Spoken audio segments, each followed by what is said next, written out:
Hello doctor நிகழ்ச்சியில் nuclear medicine எனப்படும் அணுக்கரு மருத்துவம் குறித்து அணுக்கரு மருத்துவர் நிபுணர் டாக்டர் M.K. லோகேஸ்வரன் உடன் நேர்முகம் கேட்கலாம். டாக்டர், இப்ப நம்ம அந்த நியூக்ளியர் என்ற வார்த்தையை நம்ம யூஸ்வலா நியூஸ்ல எங்க பாப்போம்னா நியூக்ளியர் ரியாக்டர்னு வரும்போது அந்த நியூக்ளியர் வார்த்தை கேள்விப்பட்டிருப்போமே.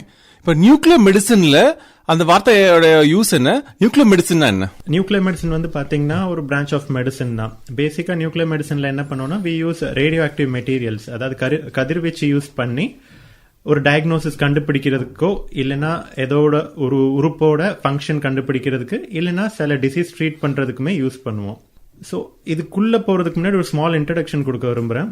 பேசிக்கா இந்த பிரபஞ்சத்துல நீங்க என்ன ஒரு மேட்டர் எடுத்து பார்த்தாலுமே, ஃபார் எக்ஸாம்பிள் ஏதாவது ஒரு சாலிடா இருக்கட்டும், ஏதாவது ஒரு லிக்விட் கெமிக்கல் சப்ஸ்டன்ஸ் எதை எடுத்து பார்த்தாலுமே சின்ன சின்ன ஆட்டம்ஸ் தான் அதோட பேசிக் ஸ்ட்ரக்சரா இருக்கும். ஸோ இந்த ஆட்டமுமே பாத்தீங்கன்னா இதுக்கு ஒரு நியூக்ளியஸ் இருக்கும், சுத்தி எலக்ட்ரான்ஸ் இருக்கும், நம்ம சோலார் சிஸ்டம் மாதிரி, சன் அண்ட் அதர் பிளானட்ஸ் மாதிரி. பேசிக்கா இந்த நியூக்ளியஸ்க்குள்ள சில மெட்டீரியல்ஸ் இருக்கும், புரோட்டான், நியூட்ரான்ஸ் அப்படின்னு. இந்த புரோட்டான்ஸ் அண்ட் நியூட்ரான்ஸ் ஒரு பர்டிகுலர் கான்ஃபிகரேஷன்ல இருக்கணும், அதாவது number of proton number of நியூட்ரான்ஸ்க்கு ஈக்குவலா இருக்கணும். சில டைம்ல என்ன ஆகும்னா இந்த நம்பர் வேரி ஆரம்பிச்சிடும். ஃபார் எக்ஸாம்பிள் புரோட்டான் கம்மியா இருக்கலாம், நியூட்ரான் ஜாஸ்தியா இருக்கலாம். அந்த டைம்ல பார்த்தோம்னா ஆட்டம் அன்ஸ்டேபிள் அப்படின்னுவோம். ஸோ அன்ஸ்டேபிள் ஆட்டம் ஸ்டேபிள் ஆகிறதுக்கு எனர்ஜி ரிலீஸ் பண்ணும் நியூக்ளியஸ்ல இருந்து. ஸோ இந்த நியூக்ளியஸ்ல இருந்து வர எனர்ஜி தான் ரேடியேஷன் வெளியில வரும். ஸோ இந்த ரேடியேஷன் தான் நாங்கள் நியூக்ளியர் மெடிசன்ல யூஸ் பண்ணுவோம் for scan purposes, for identifying functions and disease ட்ரீட்மெண்ட்டுக்கும் கூட. இப்போ மிச்ச மொடாலிட்டிஸ்லாம் இருக்கு மெடிசன்ல, அதுவுமே ரேடியேஷன் யூஸ் பண்ணுவாங்க. ஃபார் எக்ஸாம்பிள் ரேடியோலஜில பாத்தீங்கன்னா நீங்க எக்ஸ்ரேஸ் பார்த்திருப்பீங்க, சிடி ஸ்கேன்ஸ் பார்த்திருப்பீங்க. அதுல எல்லாம் யூஸ் பண்ணக்கூடிய ரேடியேஷன் பாத்தீங்கன்னா எக்ஸ்ரேஸ். அது எங்க இருந்து வரும்னா நியூக்ளியஸ்ல இருந்து இல்ல, நியூக்ளியஸ்க்கு வெளியில எலக்ட்ரான்ஸ் மூவ் ஆகும் ஒரு பிளேஸ்ல இருந்து இன்னொரு பிளேஸ்க்கு. அப்போ எனர்ஜி ரிலீஸ் ஆகிறது எக்ஸ்ரேஸா வெளியில வரும். ஸோ பேசிக்கா நியூக்ளியர் மெடிசன்ல பண்ணக்கூடிய எல்லா ஸ்கேன்களும் எல்லா ட்ரீட்மெண்ட்டும் ரேடியேஷன் வச்சு பண்றது எல்லாமே நியூக்ளியஸ்ல இருந்து வரக்கூடிய ரேடியேஷன். ஸோ அதனாலதான் இந்த பேரே நியூக்ளியர் மெடிசன் அப்படின்னு வந்துச்சு. ஸோ உங்க கொஸ்டினோட ஆன்சர் என்னன்னா nuclear medicine we use radiation for treatment as well as for diagnosis purposes. Doctor, இப்போ நம்மளுக்கு கால் உடஞ்சிச்சுன்னா நம்ம ஒரு ஆர்த்தோ ஸ்பெஷலிஸ்ட் போறோம், எக்ஸ்ரே எடுக்கிறாங்க, கேஸ்டிங் பண்றாங்க. இப்போ நியூக்ளியர் மெடிசன்ல என்ன நடக்குது? ஸோ இப்போ உங்க எக்ஸாம்பிள் நீங்க சொன்னீங்க, ஒரு எக்ஸ்ரேல ஒரு கால் உடஞ்சுன்னா எலும்பு முறிவு இருந்தால் அந்த இடத்துல ஒரு கிராக் தெரியும். இது பாத்தீங்கன்னா ஸ்ட்ரக்சரல் அப்நார்மாலிட்டி அப்படின்னுவோம். அதாவது போன் ஒரு ஸ்ட்ரக்சர், அதுல ஒரு அப்நார்மாலிட்டி வந்திருக்கு. நியூக்ளியர் மெடிசன்ல நீங்க பாத்தீங்கன்னா we deal with function of the organ. Cellular லெவல்ல என்ன ஃபங்க்ஷன் நடக்குது, அந்த ஃபங்க்ஷன் ஏதாவது மாற்றங்கள் உண்டாயிருக்கா இல்லைன்னா ஏதாவது டீஅரேஞ்சா இருக்காங்கிறத செக் பண்றதுக்கு தான் most of the nuclear scans இருக்கும். இதுல யூஸ்வலாவே பாத்தீங்கன்னா என்ன ஒரு உறுப்பு எடுத்தால், ஃபார் எக்ஸாம்பிள் இப்போ நம்ம லிவர் எடுத்துக்கிறோம். லிவர்ல சின்ன சின்ன செல்கள் இருக்கும், அது ஹெப்படோசைட்ஸ் அப்படின்னும். ஹெப்படோசைட்ஸ்க்கு சில ஃபங்க்ஷன்ஸ் இருக்கும். எப்போ இந்த ஃபங்க்ஷன்ஸ் எல்லாம் டீஅரேஞ்ச் ஆகுதோ அப்பதான் செல்லுலார் டெத் அப்படின்னும். அதாவது இந்த செல்கள்லாம் இறக்க ஆரம்பிக்கும். ஒரு 1000 செல் இல்ல 10,000 செல் இல்ல ஒரு 20,000 செல் இறக்கும் போதுதான் லிவரோட ஸ்ட்ரக்சரே மாறும். அதாவது அது சுருங்க ஆரம்பிக்கும். ஸோ பட் இனிஷியலாவே என்னன்னா ஃபங்க்ஷனல் டேமேஜ் ஸ்டார்ட் ஆயிடுச்சு. ரொம்ப எர்லி ஸ்டேஜ்ல இதெல்லாம் கண்டுபிடிக்கணும்னா அதுல நியூக்ளியர் ஸ்கேன்ஸ் யூஸ் பண்ணுவோம். ஸோ பேசிக்கா என்னன்னா இது ஃபங்க்ஷனல் ஸ்கேன் அப்படின்வோம். மிச்சம் இது இப்போ எக்ஸ்ரே, சிடிஸ் எல்லாம் பாத்தீங்கன்னா ஸ்ட்ரக்சரல் ஸ்கேன்ஸ் அப்படின்வோம். பேசிக்கா அதுல அனட்டமி ஏதாவது மாறி இருக்கான்னு பார்ப்போம். நியூக்ளியர் மெடிசன் ஸ்கேன்ஸ்ல ஃபங்க்ஷன் ஏதாவது மாறி இருக்கா இல்ல டீஅரேஞ்சா இருக்கா அப்படின்றது செக் பண்ணுவோம். டாக்டர், நியூக்ளியர் மெடிசன் வச்சு என்னென்ன ஹெல்த் கண்டிஷன்ஸ் எல்லாம் ட்ரீட் பண்ணலாம்? ஸோ இதுக்குள்ள போறதுக்கு முன்னாடி பேசிக்கா நியூக்ளியர் மெடிசனோட விங்ஸ் என்னென்ன பார்ட்ஸ் இருக்குங்கிறத நான் சொல்லிடுறேன். நியூக்ளியர் மெடிசன் ஒன்னு டயக்னோஸ்டிக் சைடு இருக்கு, இன்னொன்னு தெரபியூட்டிக் ஆர் ட்ரீட்மெண்ட் சைடுன்னு இருக்கு. டயக்னோஸ்டிக் சைடுல நான் சொன்ன மாதிரி ரேடியேஷன்ஸ் யூஸ் பண்ணி வேரியஸ் டிசீசஸ் கண்டுபிடிக்கிறது இல்ல ஃபங்க்ஷன் ஆஃப் அன் ஆர்கன் கண்டுபிடிக்கிறது, அதெல்லாம் ரேடியேஷன் வச்சு யூஸ் பண்ணுவோம். ட்ரீட்மெண்ட் பார்ட்ல இதே ரேடியேஷன் யூஸ் பண்ணி ட்ரீட் பண்றதுக்கு, அதாவது மெயினா இந்த ரேடியேஷன்லாம் பார்த்தோம்னா செல்லுலார் டெத் காஸ் பண்ணும் ஹையர் டோசஸ்ல. ஸோ அந்த செல்லுலார் டெத் காஸ் பண்றதுனால சில தெரபியூட்டிக் அட்வான்டேஜஸ் இருக்கு. எக்ஸாம்பிள் பாத்தீங்கன்னா ஹைப்பர் தைராய்டிசம் கேசஸ்லாம், அதாவது தைராய்டு நிறைய ப்ரொடியூஸ் பண்ணக்கூடிய கண்டிஷன்ஸ், சில கண்டிஷன்ஸ் இருக்கு. லைக் கிரேவ்ஸ் டிசீஸ் அப்படின்னு சொல்லுவாங்க, இல்ல மல்டிநாடுலர் காய்டர் அப்படின்வாங்க. இந்த மாதிரி டிசீசஸ்லாம் இனிஷியலா மாத்திரைகள் தான் ஆரம்பிப்போம் ட்ரீட்மெண்ட்டுக்கு. அந்த டிசீஸ் மாத்திரைகளுக்கு ரெசிஸ்டன்டா ஆகும்போது நியூக்ளியர் மெடிசன்ல ரேடியோ ஆக்டிவ் மெட்டீரியல்ஸ் கொடுத்து ட்ரீட் பண்ணுவோம். And at the same time இது நான் சொன்னது பினைன் டிசார்டர், அதாவது கேன்சர் இல்லாத டிசீஸ். கேன்சர் டிசீசஸ்க்குமே சில ஸ்பெஷலைஸ்டு கேன்சர்ஸ்க்கு மட்டும் சில ட்ரீட்மெண்ட்ஸ்லாம் இருக்கு. லைக் ப்ராஸ்டேட் கேன்சருக்கு இருக்கு, நியூரோ எண்டோக்ரைன் டியூமர் அப்படின்னு, அது ரொம்ப ரேர் கண்டிஷன், அதுக்குமே ட்ரீட்மெண்ட் இருக்கு. அண்ட் இப்போ ரீசெண்ட் அட்வான்சஸ்ல மிச்ச சில டிசீசஸ்க்குமே, ஆன்காலஜி பேஸ்ட் டிசீசஸ்க்குமே ட்ரீட்மெண்ட்ஸ் வந்துட்டு இருக்கு. டாக்டர், இந்த நியூக்ளியர் மெடிசன் பத்தி படிக்கும்போது இந்த ரேடியோ ஆக்டிவ் ட்ரேசர்ன்ற வார்த்தையை வந்து எல்லா இடத்துலயும் யூஸ் பண்றாங்க. அப்படின்னா என்ன, இதுல என்னென்ன வகைகள்லாம் இருக்கு?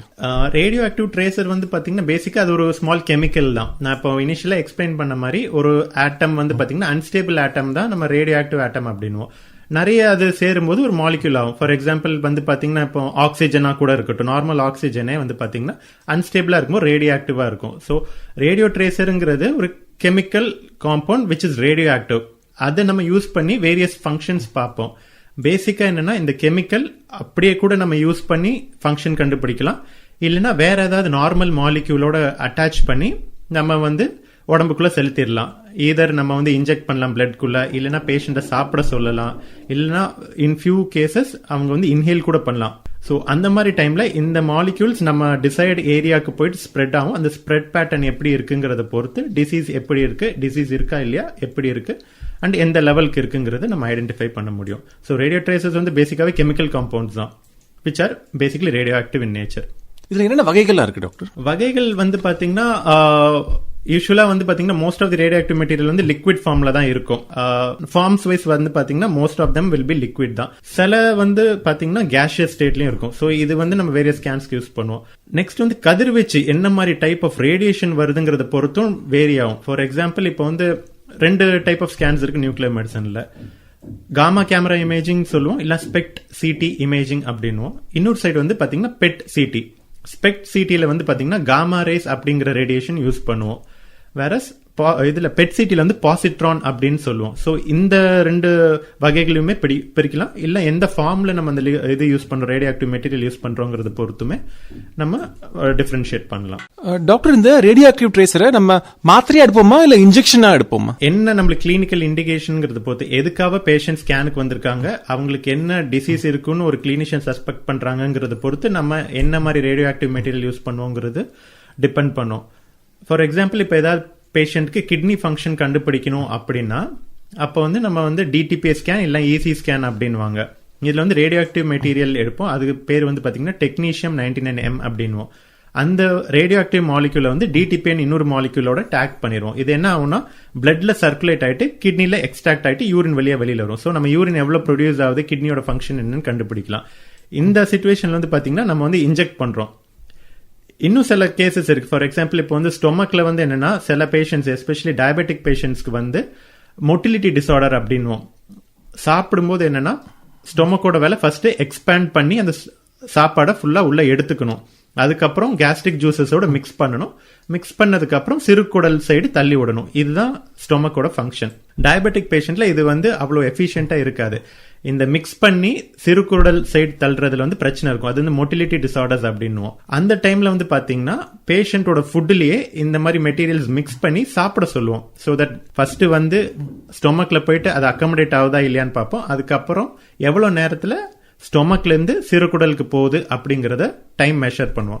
ஸோ இது வந்து இன்ஜெக்ஷனாவும் கொடுக்கலாம், சாப்பிடவும் கொடுக்கலாம். இப்போ வந்து நுரையீரலோட ஃபங்க்ஷன் நீங்க டெஸ்ட் பண்ணும் அப்படின்னீங்கன்னா மெயினா இன்ஹேல் பண்ண வேண்டியது இருக்கும். ஸோ அப்போ வந்து கேஷியஸ் ஸ்டேட்டாவுமே நம்ம கொடுக்கலாம். அந்த ரேடியோஆக்டிவ் ட்ரேசர் வந்து நம்ம உடம்புக்குள்ள செலுத்தும் போது அதுக்கு எப்படி தெரியும் எந்த உடல் உறுப்பை போய் அடையணும்ட்டு? இது நல்ல கேள்வி. நான் எக்ஸ்பிளைன் பண்ண மாதிரி ரேடியோ ஆக்டிவ் மெட்டீரியல் மட்டும் நம்ம இன்ஜெக்ட் பண்றதுக்கு இல்ல, அது கூட ஒரு ஸ்மால் இன்னொரு மாலிக்யூல் நார்மல் மாலிக்யூல் அட்டாச் பண்ணுவோம். இந்த மாலிக்யூல் தான் டிசைட் பண்ணும் அது எந்த இடத்துக்கு போகணும் அப்படின்னு. இப்போ கிட்னி ஃபங்க்ஷன் நம்ம டெஸ்ட் பண்றோம்னா அதுக்குன்னு ஏற்ற மாதிரி மாலிக்யூல் இருக்கும். இப்போ ஹார்ட்டுக்கு ஃபங்க்ஷன் நம்ம டெஸ்ட் பண்றோம்னா அதுக்குன்னு ஏற்ற மாதிரி ஒரு மாலிக்யூல் இருக்கும். இப்போ தைராய்டுக்கு டெஸ்ட் பண்றோம்னா அதுக்குன்னு ஏற்ற மாதிரி மாலிக்யூல் இருக்கு. ஸோ இனிஷியலாவே பேஷண்ட் கிட்ட நம்ம இன்டராக்ஷன் பண்ணுவோம். அவங்களுக்கு என்ன பிரச்சனைகள் இருக்கு, என்ன எக்ஸாக்டா ட்ரீட்டிங் கிளினிஷியனுக்கு வேணும், என்ன நம்ம டயக்னோஸ் பண்ணுங்கிறதெல்லாம் பொறுத்து ரேடியோ ஆக்டிவ் மெட்டீரியல் சூஸ் பண்ணுவோம். அது சூஸ் பண்ணும்போது என்ன மாதிரி மாலிக்யூல் அதோட அட்டாச் பண்ணும், so that we get that particular ஃபங்க்ஷனுங்கிறதும் இனிஷியலாவே டிசைட் பண்ணிடுவோம். டாக்டர், இப்போ நான் ஒரு ரேடியோ ஆக்டிவ் ட்ரேசரை வந்து உடம்புக்குள்ள செலுத்திட்டேன் ஸ்கேன் பண்றதுக்காக. அது ஸ்கேனிங் முடிஞ்ச பிறகு அந்த மெட்டீரியல் என் உடம்புக்குள்ள தான் இருக்குமா இல்ல எப்படி அது வெளியில போகும்? இது 2-3 வேஸ் இருக்கு. நம்பர் 1 வந்து பாத்தீங்கன்னா most of the radio active material once பாடிக்குள்ள போன பின்னாடி நான் சொன்ன மாதிரி சில மெக்கானிசம்ஸ் எல்லாம் ரியாக்ஷன்ஸ்குள்ள போன பின்னாடி அது ஆட்டோமேட்டிக்கா எக்ஸ்கிரீட் ஆகும். இது வந்து மோஸ்ட் ஆஃப் தி டைம் வந்து என்னன்னா யூரின் வழியா வெளியில வந்துரும், இல்லனா நெக்ஸ்ட் ஒன் வந்து ஸ்டூல்ஸ் வழியா மலம் வழியா வெளியில வந்துரும். தேர்ட் ஒன் வந்து பாத்தீங்கன்னா ஸ்வெட்டிங், அதாவது ஸ்வெட் வழியாவும் வெளியில வந்துரும். இதுதான் 3 ரூட் யூஸ்வலா வெளியில வரக்கூடிய ரூட்ஸ். அதர் ரூட்ஸ் வந்து பாத்தீங்கன்னா நம்ம சுவாசிக்கும் போது அது வழியாமே வெளியில வர்றதுக்கு வாய்ப்புகள் இருக்கு. ஒரு செல்லுலார் லெவலுக்குள்ள போயிட்டு இந்த ரேடியோ ஆக்டிவ் மெட்டீரியல் உட்கார்ந்த பின்னாடி இதர் அது வந்து எக்ஸ்கிரீட் ஆகும், இல்லைன்னா அது நார்மல் மாலிகுலாவே மாறிடும். எக்ஸாம்பிளுக்கு சொல்ல போனோம்னா positron emission tomography bed CT scan அப்படின்னு சொன்னேன். அதுல வந்து எஃப்டிஜி பெட் சிடின்னு ஒரு ரேடியோ ஆக்டிவ் மெட்டீரியல் இன்ஜெக்ட் பண்ணுவோம். எஃப்டிஜியோட ஃபுல் ஃபார்ம் வந்து பாத்தீங்கன்னா ஃப்ளூரோ டிஆக்சி குளுக்கோஸ். பேசிக் குளுக்கோஸ் நம்ம சாப்பிட்ற குளுக்கான் டி அந்த குளுக்கோஸ் இருக்குல்ல அதே தான். அது கூட ரேடியோ ஆக்டிவ் மெட்டீரியல் நம்ம அட்டாச் பண்ணிடுவோம். ஸோ இந்த குளுக்கோஸ் வந்து இழுத்துக்கிட்டு போவோம் இந்த ரேடியோ ஆக்டிவ் மெட்டீரியலை. நம்ம டார்கெட் ஆர்கன் எங்கேயோ அங்க போன பின்னாடி ஃபர்ஸ்ட் செல்லுக்குள்ள ட்ராப் ஆயிரும். ட்ராப் ஆன பின்னாடி இந்த ரேடியோ ஆக்டிவ் மெட்டீரியல்ஸ் வந்து என்னன்னா ரேடியேஷன் கொடுக்கும். அந்த ரேடியேஷன் நம்ம வெளியில இருந்து மானிட்டர் பண்ணலாம். அதுதான் ஸ்கேன்ல பாக்குறது. ஒன்ஸ் அதோட லைஃப் முடிஞ்சிருச்சு, யூஸ்வலா ஹாஃப் லைஃப் அப்படின்னுவோம், ஒரு பர்டிகுலர் டைம் வரைக்கும் தான் அது வந்து அன்ஸ்டேபிளா இருக்கும், அதுக்கப்புறம் ஸ்டேபிளா மாறிடும். இந்த சினாரியோல வந்து பாத்தீங்கன்னா அது வந்து 110 நிமிஷம். 110 நிமிஷத்துக்கு அப்புறம் அது நார்மல் மாலிக்யூலா மாறிடும், நார்மல் குளுக்கோஸ் மாலிக்யூல். ஸோ அந்த குளுக்கோஸை செல்லே எடுத்து மெட்டபலைஸ் பண்ணி எனர்ஜி ப்ரொடியூஸ் பண்ணி அப்படியே அதை வந்து டிஸ்ட்ராய் பண்ணிடும். ஸோ இது இன்னொரு வழி நம்ம கொடுக்குற ரேடியோ ட்ரேசர் எப்படி டிஸ்இன்டெகிரேட் ஆகுதுங்கிற. செல்களால் உடைக்க முடியல அப்படிங்கிற பட்சத்துல தான் அது யூரின்லயோ இல்லைன்னா ஸ்டூல்ஸ்லயோ இல்லைன்னா ஸ்வெட்லயோ வெளியில வந்துடும். மோஸ்ட் ஆஃப் தி டைம் வந்து என்னன்னா இந்த ஹாஃப் லைஃப்னு நான் சொன்னதை வச்சுதான் we play around various scans. சில மெட்டீரியல்ஸ்க்கு வந்து ஹாஃப் லைஃப் 6 மணி நேரம் வரைக்கும் இருக்கும், சில இது 110 நிமிஷம், சில இது 20 நிமிஷம் அந்த மாதிரி. ஸோ ஒன்ஸ் அந்த டைம் முடிஞ்சிருச்சுன்னா ரேடியேஷன் வர்றதும் நின்றும், ஆட்டம் வந்து பேக் டு அதோட நார்மல் ஸ்டேபிள் ஸ்டேட்டுக்கு போயிடும். டாக்டர், இப்ப நம்ம திரைப்படத்துல பாத்திருக்கோம், ஏதாவது ஒரு ரேடியோ ஆக்டிவ் பொருளை வந்து நம்ம உட்கொண்டோம்னா நம்மளும் ரேடியோ ஆக்டிவா மாறிடும், நம்ம கிட்ட இருந்து இன்னொருத்தவங்களுக்கு அது பரவும், அது சூப்பர் பவர்ஸ்ல வர மாதிரி காமிப்பாங்க. ஆனா நம்ம ரியாலிட்டியில என்ன நடக்கும்? இப்போ ரேடியோ ஆக்டிவ் பொருளை உட்கொள்ளிட்டேன், இப்போ என்கிட்ட இருந்து ரேடியேஷன் வெளில எமிட் ஆகுமா? இது ஒரு சூப்பரான கொஸ்டின். சோ பேசிக்கா அதோட மினி வெர்ஷன் மாதிரி தான் வச்சுக்கோங்களேன். இன்ஜெக்ட் பண்றது ரேடியோ ஆக்டிவ் மெட்டீரியல். கண்டிப்பா நீங்க தான் ரேடியோ ஆக்டிவா மாறுவீங்க, உங்களுக்குள்ள இருந்தா ரேடியேஷன் வெளியில வரும். ஸோ அந்த ரேடியேஷன் யூஸ் பண்ணி தான் உங்களுக்கு வெளியில உள்ள ஸ்கேனர்ஸ்ல இமேஜ் எடுத்து அதை எப்படின்னு ஸ்கேன் பார்ப்போம். ஸோ பேசிக்கா நீங்க தான் ரேடியோ ஆக்டிவ் ஆவீங்க. பட் எதுவும் பயப்பட வேணா, இந்த ரேடியேஷன் லெவல் வெளியில வருது வந்து மினிமல் தான். இது வந்து ஸ்கேன் பர்பசஸ் ஒன்லி, அதனால ரொம்பவே மினிமல் லெவல்ல தான் இருக்கும். இதனால வரக்கூடிய சைடு எஃபெக்ட்ஸோ அந்த மாதிரி எதுவும் இருக்காது. ஏன்னா ரேடியேஷனா நிறைய பயங்கள் இருக்கும், அந்த லெவலுக்கு பயப்படவே வேணாம். இதெல்லாம் வந்து பாத்தீங்கன்னா இந்த ரேடியோ ஆக்டிவ் மெட்டீரியல் நாங்க இன்ஜெக்ட் பண்றதே மைக்ரோமோலார் குவான்டிட்டிஸ்ல இருக்கும், மில்லிகிராம்ஸ் கூட இல்ல, மைக்ரோகிராம்ஸ்க்கும் கீழே தான் இன்ஜெக்ட் பண்ணுவோம். ஸோ அது வந்து ரொம்ப ரொம்ப மினிமலா தான் இருக்கும். நியூக்ளியர் மெடிசின் ஸ்கேன்னா என்ன? இதுல என்னென்ன வகைகள் இருக்கு? இதுல வந்து ஒரு ஸ்கேன் எடுக்கணும் எவ்வளவு நேரம் ஆகும்? நம்ம இப்ப எக்ஸ்ரேனா நம்மளுக்கு புரியுது, எக்ஸ்ரே ஷீட்டை பாக்குறோம், நம்மளுக்கு போன் தெரியுது. நியூக்ளியர் மெடிசன் ஸ்கேன்ல என்ன தெரியும்? நியூக்ளியர் மெடிசன் ஸ்கேன் வந்து பாத்தீங்கன்னா எல்லா ஆர்கன்ஸ்க்குமே இருக்கு, தலையில இருந்து கால் வரைக்கும் உள்ள அத்தனை ஆர்கன்ஸ்க்கும் ஃபங்க்ஷனல் ஸ்கேன்ஸ். இது எல்லா ஆர்கன்ஸும் அதோட ஃபங்க்ஷன் டிசைட் பண்றதுக்கு இந்த நியூக்ளியர் ஸ்கேன்ஸ் பண்ணுவோம்.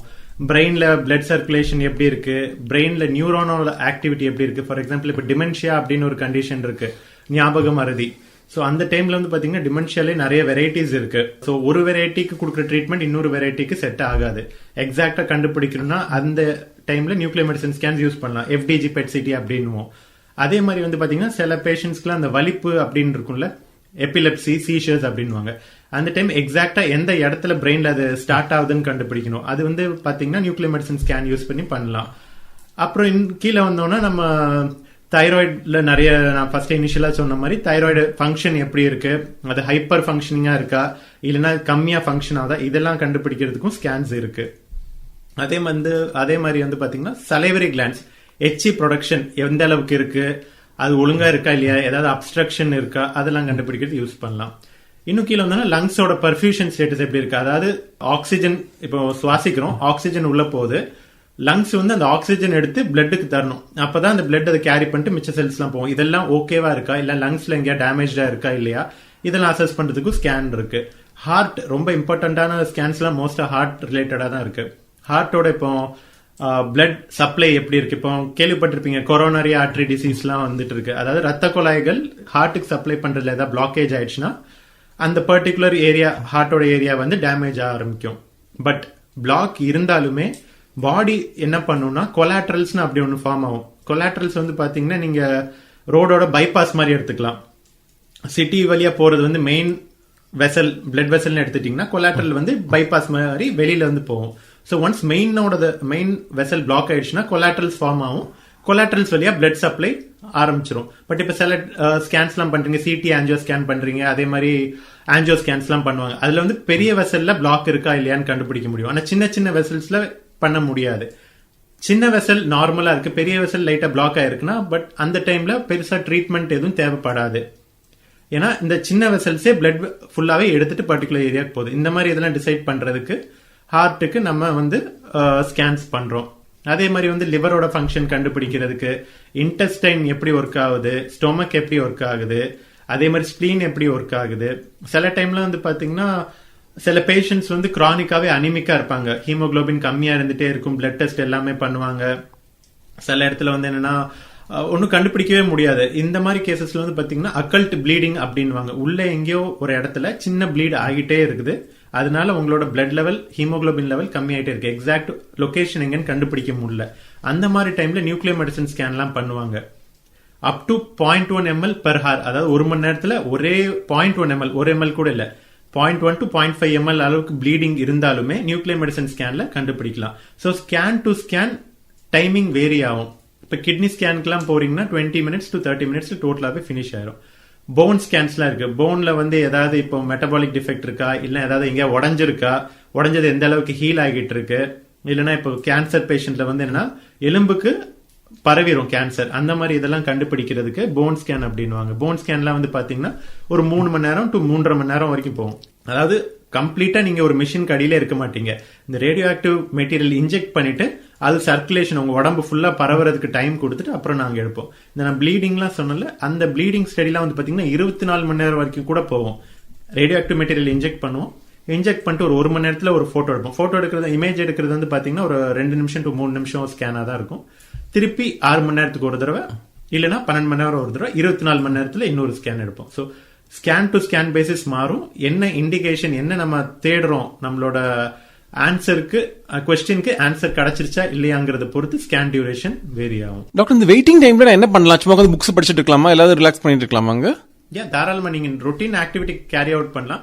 பட் உங்களுக்குள்ள ரேடியோ ஆக்டிவ் மெட்டீரியல் செலுத்துறதுனால உங்களை வந்து ஒரு அறையில வச்சிருவாங்க, ஒரு பெரிய அறையில. ஐ மீன் ரொம்ப கன்ஃபைன்டா இருக்காது, டீசென்ட் இனஃப் ரூமா தான் இருக்கும். நார்மல் ரூம்ல உட்காந்து நீங்க உங்களோட ஆக்டிவிட்டிஸ், போன் பாக்குறதோ இல்ல கம்ப்யூட்டர்ல வேலை பண்றதோ மியூசிக் கேட்கறதோ இதெல்லாமே பண்ணலாம். பட் இன்ஜெக்ட் பண்ண பின்னாடி நீங்க ஃப்ரீயா வெளியில போக முடியாது. ஏன்னா உங்ககிட்ட இருந்து கதிர்வீச்சு வர்றதுனால மிச்சவங்களுக்கு கதிர்வீச்சுனால ஏதாவது ப்ராப்ளம் வரக்கூடாதுங்கிறதுக்காக உங்களை ஒரு தனி அறையில உட்கார வச்சிருவாங்க. ஸோ ஸ்கேன் முடிச்சுட்டு தான் உங்களை வந்து வெளியில அனுப்புவாங்க. டாக்டர், இப்போ ஒரு பேஷண்ட்டுக்கு வந்து நாளைக்கு மத்தியானம் நியூக்ளியர் மெடிசன் ஸ்கேன் இருக்குன்னு வச்சுக்கோங்களேன். அப்போ அவங்க இன்னைக்கு என்ன சாப்பிடலாம், நாளைக்கு காலையில என்ன சாப்பிடலாம், வேற என்ன ப்ரிகாஷன்ஸ் எடுக்கணும்? இதுவுமே ஸ்கேன் டு ஸ்கேன் பேசிஸ்ல வேரி ஆகும். சில ஸ்கேனுக்குலாம் எந்த ப்ரிகாஷனுமே தேவையில்லை. ஃபார் எக்ஸாம்பிள் இப்போ கிட்னி சம்பந்தமா ஏதாவது ஸ்கேன் பண்றீங்கன்னா சாப்பாடு விஷயத்துல எதுவுமே மாத்தணுங்கிற அவசியம் இல்ல. ஜஸ்ட் அவங்க நார்மல் ஹைட்ரேஷன் மெயின்டைன் பண்ணும். டீஹைட்ரேட்டட் ஸ்டேட்ல பண்ண முடியாது. ஸோ தண்ணி மட்டும் கொஞ்சம் ஜாஸ்தியா அவங்க எடுத்துக்கிற வேண்டியது வரும். இதுவே இப்ப நான் கேஸ்ட்ரிக் ஸ்டடி எல்லாம் சொன்னேன், ஸ்டொமக்கோடதெல்லாம் எப்படி இருக்குன்னு. அப்ப வந்து பாத்தீங்கன்னா பேஷண்ட் வந்து அட்லீஸ்ட் 4 to 6 hours ஃபாஸ்டிங்ல வர வேண்டியது இருக்கும். ஸோ தட் அது ஸ்டொமக் வந்து நார்மல் ஒரு பேசல் ஸ்டேட்ல இருக்கும். அப்ப நம்ம சாப்பாடு கொடுத்தோம்னா எப்படி ஒர்க் ஆகுது என்ன ஏதுங்கிறது பாக்குறதுக்குலாம் அது யூஸ் ஆகும். ஸோ இது எல்லாமே டிபெண்ட்ஸ் அப்பான் என்ன ஸ்கேன் அப்படிங்கறத பொறுத்து தான் இருக்கு. சில ஸ்கேன்ல எந்த ப்ரிகாஷனுமே தேவையில்லை, சில ஸ்கேன்ல எஸ் அப்கோர்ஸ் டயட்டரி ரெஸ்ட்ரிக்ஷன் இருக்கு. சில இப்ப கார்டியாக் பேஸ்டு ஸ்கேன்ஸ்ல எல்லாம் வந்து பாத்தீங்கன்னா மெடிசனே சிலதை ஆல்டர் பண்ண வேண்டியது இருக்கும். நார்மலா பிபிக்கு ஒரு மாத்திரை சாப்பிட்டுட்டு இருப்பாங்க, நெஞ்சு வலி இருந்தா அந்த நைட்ரேட்ஸ் அப்படின்னு ஒரு மாத்திரை சாப்பிட்டு இருப்பாங்க. இதெல்லாம் கொஞ்சம் ஸ்டாப் பண்ண வேண்டியது இருக்கும். அட்லீஸ்ட் ஒரு 48 hours ஸ்டாப் பண்ண வேண்டியது இருக்கும். ஸோ என்ன ஸ்கேன் அதை பொறுத்து இதெல்லாமே வேரி ஆகும். இந்த ஸ்கேன் எடுத்து முடிச்ச பிறகு பேஷண்ட்ஸ்க்கு தலை சுத்துற மாதிரி இருக்குமா, இல்ல ஸ்கேன் முடிச்ச உடனே டக்குன்னு கிளம்பிடலாமா, இல்ல என்ன பண்ணணும்? அப்போ இது ஸ்கேன்லாம் முடிச்ச பின்னாடி வந்து பாத்தீங்கன்னா தலை சுத்தல் இந்த மாதிரி எதுவும் சைடு எஃபெக்ட்ஸ் எல்லாம் மோஸ்டா இருக்காது. பேசிக்கா எம்ஆர்ஐ ஸ்கேன்ல வந்து பாத்தீங்கன்னா அந்த ஃபோபியா ஒன்னு இருக்கும், ஏன்னா க்ளோஸ்டு ஸ்ட்ரக்சரா இருக்கிற மாதிரி இருக்கும். இதுல அந்த மாதிரிலாம் இல்ல, ஏன்னா போர்ன்றது உங்களுக்கு நல்ல பெருசா இருக்கும், அந்த மாதிரி பிரச்சனைகள் வராது. பட் இந்த கெமிக்கல்ஸ் உள்ள நம்ம பாடியில செலுத்துறதுனால சைடு எஃபெக்ட்ஸ் வர்றது ரொம்ப ரொம்ப ரொம்ப ரொம்ப கம்மி தான். மேக்சிமம் நாங்க பாக்குறதே இல்ல. ஸ்கேன் முடிச்சதுக்கு அப்புறம் பேஷண்ட் தாராளமாக போகலாம். பட் சில ப்ரிகாஷன்ஸ் எல்லாம் எடுக்க வேண்டியது இருக்கும். ஸ்கேன் முடிச்ச பின்னாடி பேஷண்ட் கொஞ்சம் ஹைட்ரேட்டடாவே இருக்கணும். எக்காரணத்துக்கு தண்ணி இன்டேக் வந்து கம்மி பண்ணக்கூடாது. ஏன்னா மேக்ஸிமம் ரேடியோ ஆக்டிவ் மெட்டீரியல் வந்து எக்ஸ்கிரீட் ஆகுறது வந்து வயா யூரின். ஸோ எவ்வளவு தண்ணி குடிக்கிறாங்களோ எக்ஸ்ட்ரா இருக்கிற ரேடியோ ஆக்டிவ் மெட்டீரியல் யூரின் வழியா வெளியில வந்துடும். அதே மாதிரி என்னன்னா சில ப்ரிகாஷன்ஸ் இருக்கு. இந்த மாதிரி ரேடியோ ஆக்டிவ் ஸ்டடிஸ் எல்லாம் பண்றவங்க யூஸ்வலா வந்து என்னன்னா பிரெக்னென்ட் உமன் கிட்ட போக கூடாது, இல்ல அவங்க இவங்க கிட்ட ரொம்ப பக்கத்துல வந்து உட்கார்றதோ அந்த மாதிரிலாம் எதுவும் இருக்கக்கூடாது. ஜஸ்ட் பிகாஸ் ஃபீட்டஸ்க்கு ஏதாவது டேமேஜ் ஆகிறதுக்கு வாய்ப்புகள் உண்டு. ஸோ அதெல்லாம் அவாய்ட் பண்றதுக்கு சேஃப்டி ரீசன்ஸ்க்கு உங்களை வந்து இந்த மாதிரி ஸ்பெசிபிக் குரூப் ஆஃப் பர்சன்ஸ் கிட்ட போகக்கூடாது. அதே மாதிரி கை குழந்தைகள்லாம் இருக்காங்கன்னா ரொம்ப கையில எடுத்துட்டு விளையாடுறது அந்த மாதிரிலாம் இருக்கக்கூடாதுன்னு நாங்க அட்வைஸ் பண்ணுவோம். ஸோ இந்த மாதிரி சில ப்ரிகாஷன்ஸ் தான் இருக்கு. And it is based purely on person to person. எப்படி என்ன ஸ்கேன் பண்றோம், என்ன மாதிரி ரேடியோ ஆக்டிவ் மெட்டீரியல் யூஸ் பண்றோம்னு. நான் சொன்ன மாதிரி FDG PET CTன்னு ஒன்று பண்றோம். அதோட லைஃபே வந்து பாத்தீங்கன்னா 110 நிமிஷம் தான். வராங்க, இன்ஜெக்ட் பண்றோம், ஸ்கேன் முடிச்சுட்டு கொஞ்ச நேரம் நாங்க ஸ்கேன் ஒழுங்கா இருக்கான்னு பார்ப்போம், அப்புறம் போகலாம். போற டைமுக்கு இது ஃபுல்லாவே டிஸ்ட்ராய் ஆயிருக்கும். இதோட ரேடியோ ஆக்டிவ் மெட்டீரியல் வெளியில வரதே ஆல்மோஸ்ட் 0 கிட்ட ஆயிரும். பட் மிச்ச சில ஸ்கேன்ஸ்லாம் இருக்கு, அயோடின் அப்படிலாம் இருக்கும். அதுக்கெல்லாம் வந்து பாத்தீங்கன்னா ஹாஃப் லைஃப் 8 நாட்கள். அந்த மாதிரி டைம்ல சில ப்ரிகாஷன்ஸ்லாம் நாங்க எடுத்துக்கிறோம் சொல்லுவோம் பேஷண்ட்ஸ். நியூக்ளியர் மெடிசன் ஸ்கேனுக்கு முன்னாடி பேஷண்ட்ஸ்க்கு வந்து நம்ம எவாலுவேட் பண்ணுவீங்களா, அவங்க எலிஜிபிளா இல்லையான்ட்டு? யாரெல்லாம் எலிஜிபிள், யாரும் எலிஜிபிள் கிடையாது இதுக்கு? நியூக்ளியர் மெடிசன் வந்து பாத்தீங்கன்னா all group of patients are eligible except ஒரே ஒரு கண்டிஷன் தான், பிரெக்னன்ட் உமன். பிரெக்னன்ட் உமன்ல எக்காரணத்துக்கு கொண்டு எந்த மாதிரி நியூக்ளியர் மெடிசன் ஸ்கேனும் பண்றது இல்ல பாஸ் ஆஃப் நவ். ஒரே ஒரு கண்டிஷன் தான் இருக்கு. பட் அது கூட மிச்ச ஸ்கேனிங் மொடாலிட்டிஸ் இருக்கு, அதை யூஸ் பண்ணிட்டு போயிடலாம். பல்மரி த்ரோம்போ எம்போலிசம் அப்படின்னுவாங்க. அதாவது நம்மளோட லங்ஸ்ல போற ரத்த வெசல்ஸ்ல ஏதாவது கிளாட் மாதிரி ஃபார்ம் ஆகுது அப்படின்னா இமீடியட்டா கண்டுபிடிக்கணும். அது வந்து லைஃப் த்ரெட்டனிங் கண்டிஷன். ஸோ அப்ப யூஸ் பண்ணலாம். பட் அதுக்குமே இப்ப வந்து வேற ஸ்கேன்ஸ் இருக்கு, ரேடியேஷன் கம்மியாவோ இல்ல ரேடியேஷனே இல்லாத மாதிரியும் ஸ்கேன்ஸ் எல்லாம் வந்துருச்சு. ஸோ அதை யூஸ் பண்ணுவோம். ஸோ பிரெக்னன்ட் உமன்ல கண்டிப்பா நியூக்ளியர் மெடிசன் ஸ்கேன்ஸ் எதுவுமே பண்றது இல்ல. நெக்ஸ்ட் குரூப் ஆஃப் பீப்புள், அதாவது ரிலேட்டிவ் கான்ட்ரா இண்டிகேஷன் அப்படின்வாங்க. எப்பவுமே பண்ணக்கூடாதுன்னு இல்ல, எப்பயாவது பண்ணக்கூடாது. அந்த மாதிரி குரூப்ல வந்து பாத்தீங்கன்னா lactating mothers, feeding mothers. So அந்த மாதிரி டைம்ல என்ன ஆகும்னா கொடுக்குற ரேடியோ ஆக்டிவ் மெட்டீரியல் பால்லையும் கலக்கும். ஸோ அது வந்து ஃபீட்டஸ்க்கும் போகும், இன்ஃபேண்ட்டுக்கும் போகும். அதனால இன்ஃபேண்ட்ல ஏதாவது டேமேஜ் வர்றதுக்கு வாய்ப்புகள் வெரி வெரி லோ பர்சன்டேஜ்ல இருக்கு. ஸோ அந்த மாதிரி டைம்ல பேஷண்ட்டை ஃபுல்லா ஹிஸ்டரி கேட்டுருவோம். ஹிஸ்டரி கேட்டு ஸ்கேன் கண்டிப்பா தேவைன்னா பண்ணுவோம். ஸ்கேன் முடிச்ச பின்னாடி என்னென்ன ப்ரிகாஷன்ஸ் எடுக்க வேண்டியது இருக்குங்கிறதும் சொல்லுவோம். அதுக்கப்புறம் ஒரு பர்டிகுலர் டைம் பீரியட் இருக்கும், அது வரைக்கும் ஃபீட் பண்ணக்கூடாது அவங்க. அதுக்கப்புறம் அவங்க ஃபீட் பண்ண ஆரம்பிக்கலாம். மிச்சபடி எல்லா பர்சன்ஸ்லயுமே என்ன இண்டிகேஷன் இருந்தாலுமே நம்ம நியூக்ளியர் மெடிசன் ஸ்கேன் பண்ணலாம். டாக்டர், இந்த நியூக்ளியர் மெடிசன் வச்சு நம்ம டிசீஸ் என்னன்னு கண்டுபிடிக்க மட்டும் தான் முடியுமா, கியூர் பண்ண முடியுமா? ஸோ கண்டுபிடிக்கிறது வந்து பாத்தீங்கன்னா ஸ்கேனிங் பார்ட்ல போவோம். கண்டுபிடிக்கிறது தான் மேஜர். இது ட்ரீட்மெண்ட் பார்ட்ல வந்து பாத்தீங்கன்னா நான் சொன்ன மாதிரி பினைன் கண்டிஷன், மெலிக்னன்ட் கண்டிஷன் அப்படின்னு பிரிச்சிடலாம். பினைன் வந்து பாத்தீங்கன்னா கேன்சர் இல்லாத சில டிசீசஸ். இன்னொரு குரூப் வந்து பாத்தீங்கன்னா கேன்சர் உள்ள disease. So most of the cancer சைட்ல வந்து பாத்தீங்கன்னா இட் இஸ் பாலியேஷன், கியூரேட்டிவ் இன்டென்ட்டே இருக்காது. பாலியேஷன்னா அவங்களுக்கு வர சிம்டம்ஸ். இப்போ வந்து ஏதாவது போனுக்கு பரவிடுச்சுன்னா போன் பெயின் வர ஆரம்பிக்கும் ரொம்ப இன்டென்ஸா, இல்ல வேற ஏதாவது சிம்டம்ஸை ட்ரீட் பண்றதுக்கு தான் கேன்சர் சைட்ல இருக்கும். பட் நான் கேன்சரஸ் ஸ்டைல்ல வந்து பாத்தீங்கன்னா கியூர் பண்றதுக்குமே இருக்கு. இப்போ நான் வந்து தைராய்டோட உதாரணம் எடுத்துக்கிறேன். கிரேவ்ஸ் டிசீஸ்னு ஒன்று இருக்கு. அதுல வந்து என்னன்னா நம்மளோட பாடி நம்மளோட தைராய்டு செல்க்கு அகேன்ஸ்டாவே ஆட்டோ ஆன்டிபாடிஸ் ப்ரொடியூஸ் பண்ணும். இந்த ஆட்டோ ஆன்டிபாடிஸ் என்ன பண்ணும்னா போயிட்டு அந்த தைராய்டு செல்களை வந்து தூண்டி விடும், இன்னும் நிறைய ஹார்மோன் ப்ரொடியூஸ் பண்ணு, இன்னும் ஹார்மோன் ப்ரொடியூஸ் பண்ணுன்ட்டு. ஸோ நம்மளோட ரத்தத்துல ஹார்மோன் லெவல் ரொம்ப ஜாஸ்தி ஆகும்.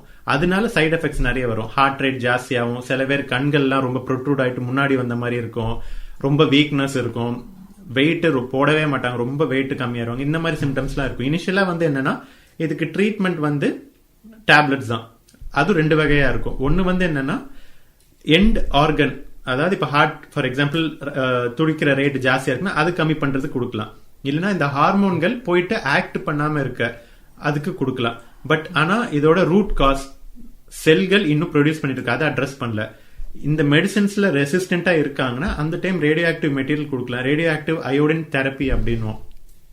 அதுல வந்து அயோடின்ங்கிற ஒரு ரேடியோ ஆக்டிவ் மெட்டீரியல், உப்புலாம் பார்த்திருப்பீங்க, அயோடைஸ்டு சால்ட், சேம் அயோடின் தான். ஆனா இந்த மாலிக்யூல் வந்து ரேடியோ ஆக்டிவா இருக்கும். இது கொடுக்கும்போது என்ன ஆகும்னா தைராய்டு செல்களுக்குள்ள போயிட்டு அக்யூமுலேட் ஆக ஆரம்பிக்கும். ஃபர்ஸ்ட் செல்களுக்குள்ள போன பின்னாடி இந்த ரேடியேஷன் எஃபெக்ட்னால செல்லோட நியூக்ளியர் ஏரியா, அதாவது நியூக்ளியஸ்ல டிஎன்ஏ ஆர்என்ஏ இதெல்லாம் இருக்கும், அது டேமேஜ் பண்ணி அந்த செல்லை வந்து டிஸ்ட்ராய் பண்ண ஆரம்பிச்சிடும். ஸோ ஹைப்பர் ஃபங்க்ஷனிங் செல்ஸ் எல்லாமே கொஞ்சம் கொஞ்சமா டிஸ்ட்ராய் ஆகிட்டே வரும். இந்த விதத்துல தான் கியூர் பண்ண முடியும். ஓகேங்களா? இன்னும் சில கண்டிஷன்ஸ்லாம் இருக்கு. பிக்மெண்டட் வில்லோ நோடுலர் சைனோவைட்டிஸ் அப்படின்வாங்க. அதாவது நம்மளோட ஜாயின்ஸ்ல எஸ்பெஷலி நீ ஜாயிண்ட்ல வந்து பாத்தீங்கன்னா சைனோவியம் அப்படின்னும். அது வந்து நார்மலா இருக்கிறதோட மல்டிபிள் டைம்ல மல்டிப்ளை ஆக ஆரம்பிக்கும். growth இருந்துட்டு அதுல இருந்து ஃப்ளூயிட் ஜாஸ்தியா வர ஆரம்பிக்கும். சில நேரத்துல அதுல இருந்து ப்ளீடும் ஆயிட்டு ரொம்ப கால் வலி அந்த மாதிரிலாம் இருக்கும். அந்த டைம் என்ன பண்ணுவோம்னா ரேடியோ ஆக்டிவ் மெட்டீரியல் நேரா நீ ஜாயிண்ட்லயே இன்ஜெக்ட் பண்ணுவோம். இன்ஜெக்ட் பண்ணும்போது இந்த ரேடியேஷன் வந்து அந்த செல்கள் எல்லாம் கொன்னுருச்சுன்னா இந்த சிம்டம்ஸ் எல்லாமே கம்மியா ஆரம்பிக்கும். அந்த மாதிரி டைமும் we use radioactive materials. So இதெல்லாம் கியூரேட்டிவ் ஆஸ்பெக்ட். ஆன்காலஜி சைடு வந்து பாத்தீங்கன்னா பாலியேட்டிவ் இன்டென்ட் அப்படின்னுவோம். டாக்டர், இப்ப நம்ம நியூக்ளியர் மெடிசன் வச்சு கேன்சரை கியூர் பண்ண முடியுமா? கேன்சர் கியூரேட்டிவ் இன்டென்ட் இல்ல, பாலியேட்டிவ் இன்டென்ட் தான் மோஸ்டா.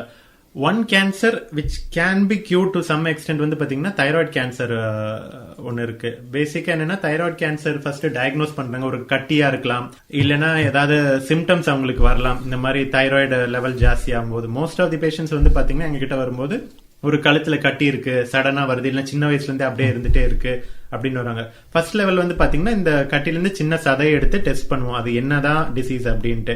அதுல கேன்சர் வருதுன்னா ஃபர்ஸ்ட் லெவல் ஆஃப் ட்ரீட்மெண்ட். இப்ப சர்ஜரி பண்ண முடியும் அப்படின்னா சர்ஜரி பண்ணுவோம். சர்ஜரி பண்ணும்போது என்னன்னா தைராய்டு ஃபுல்லாவே எடுத்துட்டு வந்துருவோம். தைராய்டு கிளாண்ட் கம்ப்ளீட்டா ரிமூவ் பண்ணிடுவாங்க. அதுக்கு பக்கத்துல உள்ள நெறிக்கட்டிகள் அப்படின்வாங்க, லிம்ஃப் நோட்ஸ், அதையுமே மோஸ்டா சர்ஜிக்கலா எடுத்துருவாங்க. பட் சம்டைம்ஸ் என்ன ஆகும்னா இந்த தைராய்டு கேன்சரா இருந்துச்சுன்னா இந்த நெறிக்கட்டிகளுக்கு சின்ன சின்ன லெவல்ல, அதாவது மைக்ரோ மெட்டாஸ்டாசிஸ், ஒரு 1 mmக்கும் சின்ன சைஸ்ல உள்ளது போயிட்டு நெறிக்கட்டிகளை தங்கிரும். இது நாளடைவுல எப்படின்னா பெருசாகி மிச்ச இடத்துக்கும் பரவ ஆரம்பிக்கும். இதெல்லாம் தடுக்கிறதுக்கு வந்து ரேடியோ அயோடின் ட்ரீட்மெண்ட் அப்படின்வாங்க. அயோடின்ங்கிற ஒரு ரேடியோ ஆக்டிவ் மெட்டீரியல், இது வந்து என்ன ஓரலா குடிக்கிற மாதிரி இருக்கும், லிக்விட் ஃபார்ம்ல இருக்கும். குடிச்சாங்கன்னா சர்க்குலேஷன் போயிட்டு தைராய்டு டிஷ்யூக்கள் எங்க இருக்கோ, தைராய்டு கேன்சரா இருக்கட்டும் இல்ல நார்மல் தைராய்டு டிஷ்யூவா இருக்கட்டும், அங்க போயிட்டு இது வந்து ஸ்டிக் ஆகிக்கிறோம். ஸ்டிக் ஆன பின்னாடி ரேடியேஷன் கொஞ்சம் கொஞ்சமா கொடுத்து இந்த செல்கள் எல்லாம் கில் பண்ணும். பேசிக்கா நியூக்ளியர் மெடிசன்ல வந்து பாத்தீங்கன்னா ட்ரீட்மெண்ட் ஆஸ்பெக்ட்ல பேசும்போது எல்லாமே டார்கெட்டட் தெரப்பீஸ் அப்படின்னுவாங்க. ஏன் டார்கெட்டட் தெரப்பீஸ்ன்றாங்கன்னா ஒரு மாலிக்யூலும் ஒரு பர்டிகுலர் ஏரியாவுக்கு தான் போகும், ஒரு பர்டிகுலர் டார்கெட் தான் போகும். அதாவது ஒரு மிசைல் மாதிரின்னு வச்சுக்கோங்களேன், ஒரு பர்டிகுலர் ஏரியா லாக் பண்ணிட்டோம்னா அங்க மட்டும் தான் போகும். மிச்ச இடத்துக்கு போயிட்டு சைட் எஃபெக்ட்ஸ் காஸ் பண்றதுலாம் ரொம்ப கம்மி தான். Side effects maybe there, but ரொம்ப ரொம்ப ரொம்ப ரொம்ப கம்மியா தான் இருக்கும். அதனால இதெல்லாம் டார்கெட்டட் தெரப்பின்வோம். இந்த சினாரியோல வந்து பாத்தீங்கன்னா அயோடின்ங்கிற மெட்டீரியல் தைராய்டு டிஷ்யூவை மட்டும் தான் டார்கெட் பண்ணும். எங்கெல்லாம் இருக்கோ அங்கெல்லாம் போய் கரெக்டா ஸ்டிக் ஆகிட்டு ரேடியேஷன் கொடுத்து அந்த செல்கள் எல்லாம் கொன்னுரும். பட் மிச்ச கேசஸ் எல்லாம் வந்து பாத்தீங்கன்னா மோஸ்ட் ஆஃப் தி டைம் வந்து என்ன பாலியேட்டிவ் இன்டென்ட், மெயினா சிம்டம்ஸ் இருக்கும். சில பேஷண்ட்ஸ் எல்லாம் வந்து பாத்தீங்கன்னா வரும்போதே எக்ஸ்டென்சிவா இருக்கும், லங்ஸுக்கு போயிரும், லிவருக்கு போயிரும், கேன்சர் செல்கள் போனுக்கு போயிரும். அப்ப கியூரேட்டிவ்ங்கிற ஆஸ்பெக்ட் இருக்காது. அந்த டைம் வந்து இந்த செல்கள் இன்னும் பரவாம தடுக்கணும். நம்பர் 1, இருக்கிற செல்களை கொல்லணும். நம்பர் 2, இந்த செல்களால வர சிம்டம்ஸை குறைக்கணும். இதுக்கு தான் ட்ரீட்மெண்ட் பண்ண முடியும். இதுலயும் டார்கெட்டட் தெரப்பி தான் பண்ணுவோம். எங்க இருந்து கேன்சர் செல் புறப்படுதோ அதோட ப்ராப்பர்ட்டிஸ் எப்பவுமே ரீடைன் பண்ணும். உதாரணத்துக்கு வந்து ப்ராஸ்டேட் கேன்சர் எடுத்துக்கலாம், மேல்ல ரொம்ப காமன். ப்ராஸ்டேட் வந்து என்னன்னா மோஸ்டா போன்ஸுக்கு போகும், இல்லைன்னா பக்கத்துல உள்ள நெறிக்கட்டிகளுக்கு போகும். பட் எங்க போனாலும் அதோட ப்ராப்பர்ட்டிஸ் வந்து பாத்தீங்கன்னா ப்ராஸ்டேட் செல் மாதிரியே தான் இருக்கும். ஸோ நம்ம ஒரு molecule, radio active molecule choose பண்ணுவோம், PSMA அப்படின்வோம். அந்த மாலிகுல் நம்ம இன்ஜெக்ட் பண்ணும்போது கரெக்டா இந்த ப்ராஸ்டேட் செல்கள் எங்கெங்கெல்லாம் இருக்கோ அங்க மட்டும்தான் போகும், அதை மட்டும்தான் டிஸ்ட்ராயும் பண்ணும். ஸோ இந்த விதத்துல ட்ரீட்மெண்ட் ஆஸ்பெக்ட் இருக்கு. நியூக்ளியர் மெடிசன் வச்சு நம்ம இருதய நோய்களை எப்படி கியூர் பண்ணலாம்? ஹார்ட் டிசீஸ் நீங்க எடுத்து பாத்தீங்கன்னா மோஸ்ட் ஆஃப் தி கண்டிஷன்ஸ் வந்து பிளட் வெசல் பிளாக் ஆறதுனால இருக்கும். இப்ப கரண்ட் லைஃப் ஸ்டைல், நம்மளோட sedentary life style, especially exercise பண்றதுலாம் இப்ப கம்மி ஆயிடுச்சு, ஜங்க் ஃபுட்ஸ் எல்லாம் சாப்பிடறது ஜாஸ்தி ஆயிடுச்சு. ஸோ இது இந்த வெசல்ஸ்ல வந்து என்னன்னா கொஞ்சம் கொஞ்சமா இந்த கொழுப்பு கட்டி படிய ஆரம்பிக்கும். அது கொஞ்சம் கொஞ்சமா நாளடைவுல என்னன்னா பிளாக் பண்ண ஆரம்பிச்சிடும். ஸோ பிளாக் பண்ணா ரத்த ஓட்டம் நின்றும். உடம்புல மேக்சிமமா ஓடிக்கிட்டு இருக்கிற செல் வந்து பாத்தீங்கன்னா ஹார்ட்டோட மயோகார்டியல் செல்ஸ் அப்படின்வாங்க. அதுக்கு எப்பவுமே ஆக்சிஜனோட டிமாண்ட் ஜாஸ்தி தான் மிச்ச செல்கள் கம்பேர் பண்ணும்போது. ஸோ கான்ஸ்டன்டா அதுக்கு தேவை, ஆக்சிஜன் தேவை, நியூட்ரியன்ஸ் தேவை. ஸோ இந்த மாதிரி வெசல்ஸ் பிளாக் ஆகும்போது பிளட் அங்க போறது கம்மியாகும். ஸோ நியூட்ரியன் டெலிவரி, ஆக்சிஜன் டெலிவரி எல்லாம் கம்மியாகும். அப்பதான் அவங்களுக்கு அந்த நெஞ்சு வலி அதெல்லாம் ஆரம்பிக்கும். ஸோ பேசிக்கா சில ஸ்கேன்ஸ் இருக்கு, இந்த பிளாக்கேஜ் வந்து சிக்னிபிகண்டா இல்லையா, இந்த பிளாக்கேஜ்னால அந்த பர்டிகுலர் ஏரியா, ஹார்ட்டோட ஏரியா அஃபெக்ட் ஆகுதா இல்லையா, இல்ல நான் ஃபர்ஸ்ட் சொன்ன மாதிரி ஏதாவது கொலாட்ரல்ஸ் ஃபார்ம் ஆகுதா, கொலாட்ரல்ஸ் இந்த பிளட் எடுத்துட்டு போகுதா இல்லையா, அதெல்லாம் டெஸ்ட் பண்ணுவோம். உதாரணத்துக்கு வந்து பாத்தீங்கன்னா இப்போ ஒரு பேஷண்ட் எடுத்துக்கலாம். பேஷண்ட்ல ஒரு நார்மல் பர்சன் இருக்காங்க, நார்மலா வேலை பண்றாங்க, ரொட்டீனா வாக்கிங் போறாங்க, அதே மாதிரி அவங்களோட வேலையை அவங்களே பாத்துக்கிறாங்க. பட் சம்டைம்ஸ் கொஞ்சம் ஃபாஸ்டா நடக்கும்போது, படி ஏறும்போது, இந்த மாதிரி டைம்ல மட்டும் நெஞ்சு வலி லைட்டா வருது, இல்ல ஒரு டிஸ்கம்ஃபர்ட் வருதுன்னா அது மெயினா பிளட் வெசல் பிளாக் ஆறதுனால கூட வரலாம். அதாவது இன்க்ரீஸா நம்ம வந்து ஒரு டிமாண்ட் கொடுக்கறோம், எக்ஸசைஸ் கொடுக்கறோம், அப்ப வந்து ஹார்ட் வந்து நார்மலோடையும் ஜாஸ்தி பம்ப் பண்ணணும். அப்ப ஹார்ட்டுக்கே ஃபர்ஸ்ட் ஆக்சிஜன் தேவை, நியூட்ரியன்ஸ் தேவை, அப்பதான் அது பம்ப் பண்ண முடியும். சோ அந்த மாதிரி நேரத்துல இந்த பிளட் வெசல்ல உள்ள அடைப்புகள் ப்ராப்ளம் கிரியேட் பண்ணலாம். இதெல்லாம் அண்டர்ஸ்டாண்ட் பண்றதுக்கு வந்து ஒரு ஸ்டடி பண்ணுவோம், ஸ்ட்ரெஸ் மேபி ஸ்டடி அப்படின்ட்டு. அதுல வந்து ஸ்ட்ரெஸ் இன்டியூஸ்ட் இஷ்கீமியா, ஒரு ஸ்ட்ரெஸ் கொடுக்கும்போது ரத்த ஓட்டம் எந்த அளவுக்கு எஃபிஷியன்டா இருக்கு இல்லங்கிறத பாக்குறதுக்கு இந்த டெஸ்ட் பண்ணுவோம். அதே மாதிரி வந்து பாத்தீங்கன்னா சில பேஷண்ட்ஸ்லாம் பாப்பீங்க, ஹார்ட் அட்டாக் வந்துருச்சு அப்படின்னு, இப்போ நெஞ்சு வலி வருது, இமீடியட்டா ஹாஸ்பிட்டல் போவாங்க, அட்மிட் ஆவாங்க. அங்க வந்து ஆன்ஜியோ எல்லாம் பண்ணுவாங்க, இவ்வளவு பிளாக் இருக்கு, கண்டிப்பா இது ஆன்ஜியோ பிளாஸ்டி பண்ணலாம், கொரோனரி ஆர்டரி பைபாஸ் பண்ணும் அப்படின்வாங்க. பட் இதுக்கு முன்னாடி வந்து மோஸ்ட் ஆஃப் தி கேசஸ் சில நேரத்தில் அசஸ் பண்ணிடலாம். பட் சில கேசஸ் ப்ரொலாங்டா இருக்கு, ரொம்ப நாளாவே நெஞ்சு வலி இருந்துட்டே இருக்கு, அவங்க காமிக்கல, சடனா தான் வராங்க அப்படின்னா பிளட் ஒரு ஃப்ளோ அஃபெக்ட் ஆகுது அப்படின்னா அந்த பர்டிகுலர் ஹார்ட்டோட மசில் வந்து என்னன்னா ஒரு ப்ராசஸ்க்குள்ள போகும், ஹைபர்னேஷன் அப்படின்னு. இந்த போலார் பேர்ஸ்ல எல்லாம் கேள்விப்பட்டிருப்பீங்க. அது ரொம்ப குளிர் டைம்ல வந்து குகைக்குள்ள போயிட்டு தூங்க ஆரம்பிச்சிடும். அப்ப வந்து என்ன பண்ணா அதோட மெட்டபாலிசம் டோட்டலா கம்மி பண்ணிடும். ஏன்னா அது எதுவுமே பண்ணல, வெறும் தூங்க மட்டும்தான் செய்யுது. ஸோ அதுக்கு வந்து எனர்ஜி அவ்வளவு டிமாண்ட் இருக்காது. அதே மாதிரி ஒரு ஸ்டேட்டுக்கு நம்மளோட ஹார்ட் மசில்ஸும் போகும். ஸோ இந்த மாதிரி ஹார்ட் மசில்ஸ்ல வந்து நம்ம ஏதாவது ட்ரீட்மெண்ட் பண்றோம்னா ரிகவர் பண்ணலாம். பட் இதுவே ரொம்ப ப்ரொலாங்டா உங்களோட பிளட் ஃப்ளோ கம்மியா இருக்கு அப்படின்னா அந்த ஏரியா வந்து செத்து போயிடும். அப்ப வந்து நம்ம ஏதாவது ட்ரீட்மெண்ட் பண்ணா ஒரு யூஸுமே இல்லை, ஏன்னா திருப்பி அது வரப்போறது இல்லை. அந்த மாதிரி இதை கண்டுபிடிக்கிறதுக்கு வந்து பாத்தீங்கன்னா hibernation versus viable myocardium, myocardial viability study அப்படின்வாங்க. அது வந்து எஃப்டிஜி பெட் சிடில பண்ணுவோம். ஸோ இது ரெண்டு மேஜரான யூஸ் பண்ணக்கூடிய ஸ்கேன்கள். இதை தவிர வந்து பாத்தீங்கன்னா சில கண்டிஷன்ஸ்லாம் இருக்கு. ஃபார் எக்ஸாம்பிள் கார்டியாக் சார்கோயிடோசிஸ் அப்படின்னும், அதாவது இன்ஃபிளமேட்டரி கண்டிஷன். இது ஒரு கிரான்லோமா அப்படின்னும், அது உங்க மயோகார்டியம்ல வர வாய்ப்புகள் இருக்கு. சில பேர்ல தான் இந்த டிசீஸ் இருக்கும். ஸோ அப்ப என்ன ஆகும்னா ரிதமே மாத்தி விட்டுரும், அரித்மியாஸ் காஸ் பண்ணும். பேசிக்கா அரித்மியாஸ் வந்து என்ன, நார்மலா ஒரு ஹார்ட் வந்து 72 மினிட்ஸ் துடிக்குது அப்படின்னா அதுல வந்து 36 டைம்ஸ் இல்ல ரொம்ப ஜாஸ்தியா 140 டைம்ஸ் இந்த மாதிரி இருக்கும். இதெல்லாம் எக்ஸாக்டா எந்த இடத்துல இந்த லீஷன் இருக்கு ஹார்ட் மசில்ல அப்படின்னு கண்டுபிடிக்கிறதுக்கும் நியூக்ளியர் மெடிசன் ஸ்கேன்ஸ் பண்ணலாம். அது தவிர வந்து பாத்தீங்கன்னா மிச்ச சில ஸ்கேன்ஸ் இருக்கு. ஃபார் எக்ஸாம்பிள் அதோட இனோவேஷன் அப்படின்னும், ஹார்ட்டுக்கும் வந்து நர்வ் சப்ளை இருக்கும். ஸோ அந்த நர்வ் சப்ளை எப்படி இருக்கு, இப்போ ஒரு எமோஷனுக்கு எந்த லெவலுக்கு ஹார்ட்டோட ரியாக்ஷன் இருக்கு, அதெல்லாம் செக் பண்றதுக்கும் சில ஸ்கேன்ஸ்கள் இருக்கு. இதெல்லாம் வேரியஸ் ஸ்கேன்கள் for heart diseases. Okay doctor, நீங்க சொன்னீங்களே அந்த டிஷ்யூ ஹார்ட்ல இருக்க டிஷ்யூ இறந்துச்சுன்னா திரும்ப வராதுன்ட்டு, அது உண்மைதானே? அது மற்ற டிஷ்யூலாம் திரும்ப ரீஜெனரேட் ஆகுது இல்ல? ஆமா, எக்ஸெப்ஷன்ஸ் இருக்கு. சில tissues, for example myocardial tissue, உங்க ஹார்ட்டோட டிஷ்யூ யூசுவலா ரீஜெனரேட் ஆகாது. அதே மாதிரி பிரெயின் டிஷ்யூஸும் ஆகாது. மிச்ச செல்கள்ல நிறைய, இப்போ ஃபார் எக்ஸாம்பிள் சில பேஷண்ட்ஸ் வந்து என்னன்னா லிவர் டிரான்ஸ்பிளான்ட் எல்லாம் போவாங்க, ஒருத்தங்க டொனேட் பண்ணுவாங்க, இன்னொருத்தங்க ரிசீவ் பண்ணுவாங்க. டொனேட் பண்றவங்களோட கொஞ்ச நாள் அது வளர்ந்து ரீஜெனரேட் ஆயிட்டு பெருசாயிரும். பட் ஆனா ஹார்ட் மசில்ஸ்க்கும் பிரெயின் நியூரான்ஸ் அப்படின்னுவோம், அந்த இந்த ரெண்டு செல்களுக்கும் அந்த ப்ராப்பர்ட்டி இல்ல. சோ ஒன்ஸ் அது டெட்னா dead forever. Okay, nuclear medicine வச்சு நரம்பியல் நோய்களை எப்படி நம்ம கியூர் பண்ணலாம்? ஃபர்ஸ்ட் அண்ட் ஃபார்மோஸ்ட் இந்த பெட் சிடி ஸ்கேன், நீங்க இப்போ ரீசென்ட் டைம்ஸ்ல இது நிறைய பாப்புலர் ஆயிட்டு இருக்கு. Most of the PET CT வந்து பாத்தீங்கன்னா கேன்சருக்காக அப்படின்றாங்க. பட் ஃபர்ஸ்ட் யூஸ் பண்ணது வந்து நியூரோலாஜிக்கல் டிசீசஸ் டயக்னோஸ் பண்ணாதான். ஃபர்ஸ்ட் இந்த எஃப்டிஜிங்கிற மாலிக்யூல் கண்டுபிடிச்சதே அந்த பிரெயின்ல எப்படி மெட்டபாலிசம் இருக்கு, எங்க அஃபெக்ட் ஆகுதுன்னு இது பண்றதான். அதுக்கு அப்புறம் தான் ஆன்காலஜில எடுத்துட்டு வந்தாங்க. இனிஷியலா வந்து பாத்தீங்கன்னா நிறைய டிசீசஸ் இருக்கு பிரெயின்ல. மோஸ்ட் காமன் நம்ம சொசைட்டில வந்து பாத்தீங்கன்னா ஞாபக மறதி, மெமரி லாஸ். இது வந்து பாத்தீங்கன்னா டிமென்ஷியாங்கிற ஒரு டிசீஸ்ல ஒன் ஆஃப் தி ஸ்பெக்ட்ரம்ல இது வரும். ஸோ டிமென்ஷியாலே வந்து பாத்தீங்கன்னா நிறைய டைப்ஸ் இருக்கு. அல்சைமர்ஸ் டிமென்ஷியான்னு இருக்கு, அதுக்கப்புறம் ஃப்ரான்டோ டெம்போரல் டிமென்ஷியான் இருக்கு, dementia due to Lewy bodies இருக்கு. ஸோ எல்லாத்துக்கும் என்னன்னா ஒரு டைப் ஆஃப் சிம்டம்ஸ் வரும், ஒரு டைப் ஆஃப் பிஹேவியர் இருக்கும் பேஷண்ட்ல. சில டைம்ல என்னன்னா இது கன்ஃபியூசிங்கா இருக்கும்.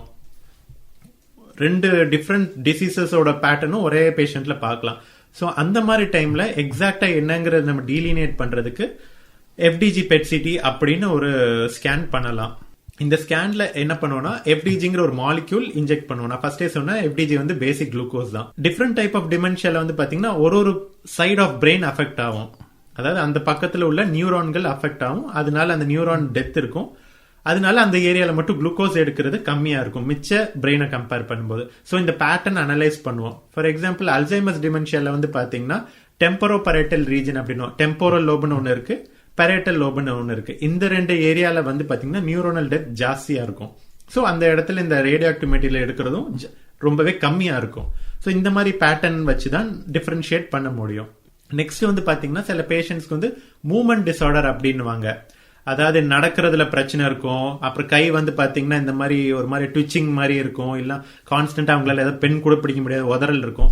இதெல்லாம் வந்து பாத்தீங்கன்னா மூவ்மெண்ட் டிசார்டர்ஸ் அப்படின்னுவாங்க. இது வந்து மேஜரா பார்க்கின்சன்ஸ் டிசீஸ் அப்படின்னு ஒண்ணு இருக்கு, அதுலதான் வரும்.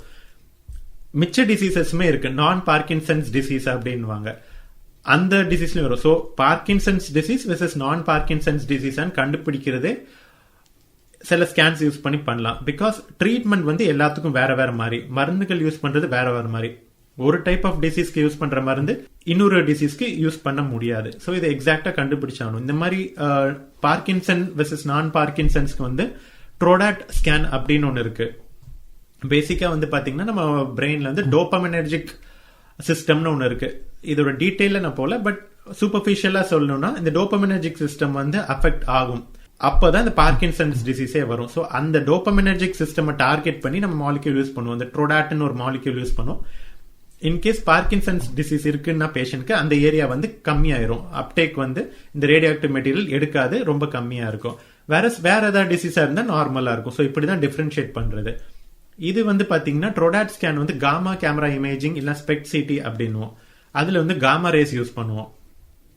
பெட்லயும் பண்ணலாம். பெட் சிடில பாசிட்ரான் யூஸ் பண்ணி பண்ணலாம். அப்போ வந்து என்ன டோபா ஸ்கேன் அப்படின்னுவோம். டோபா ஸ்கேனும் ட்ரோடாட் ஸ்கேனும் ஆல்மோஸ்ட் ஒரே மாதிரி தான். என்ன ரேடியேஷன் யூஸ் பண்றோங்கிறது பொறுத்து டிஃபர் ஆகும்.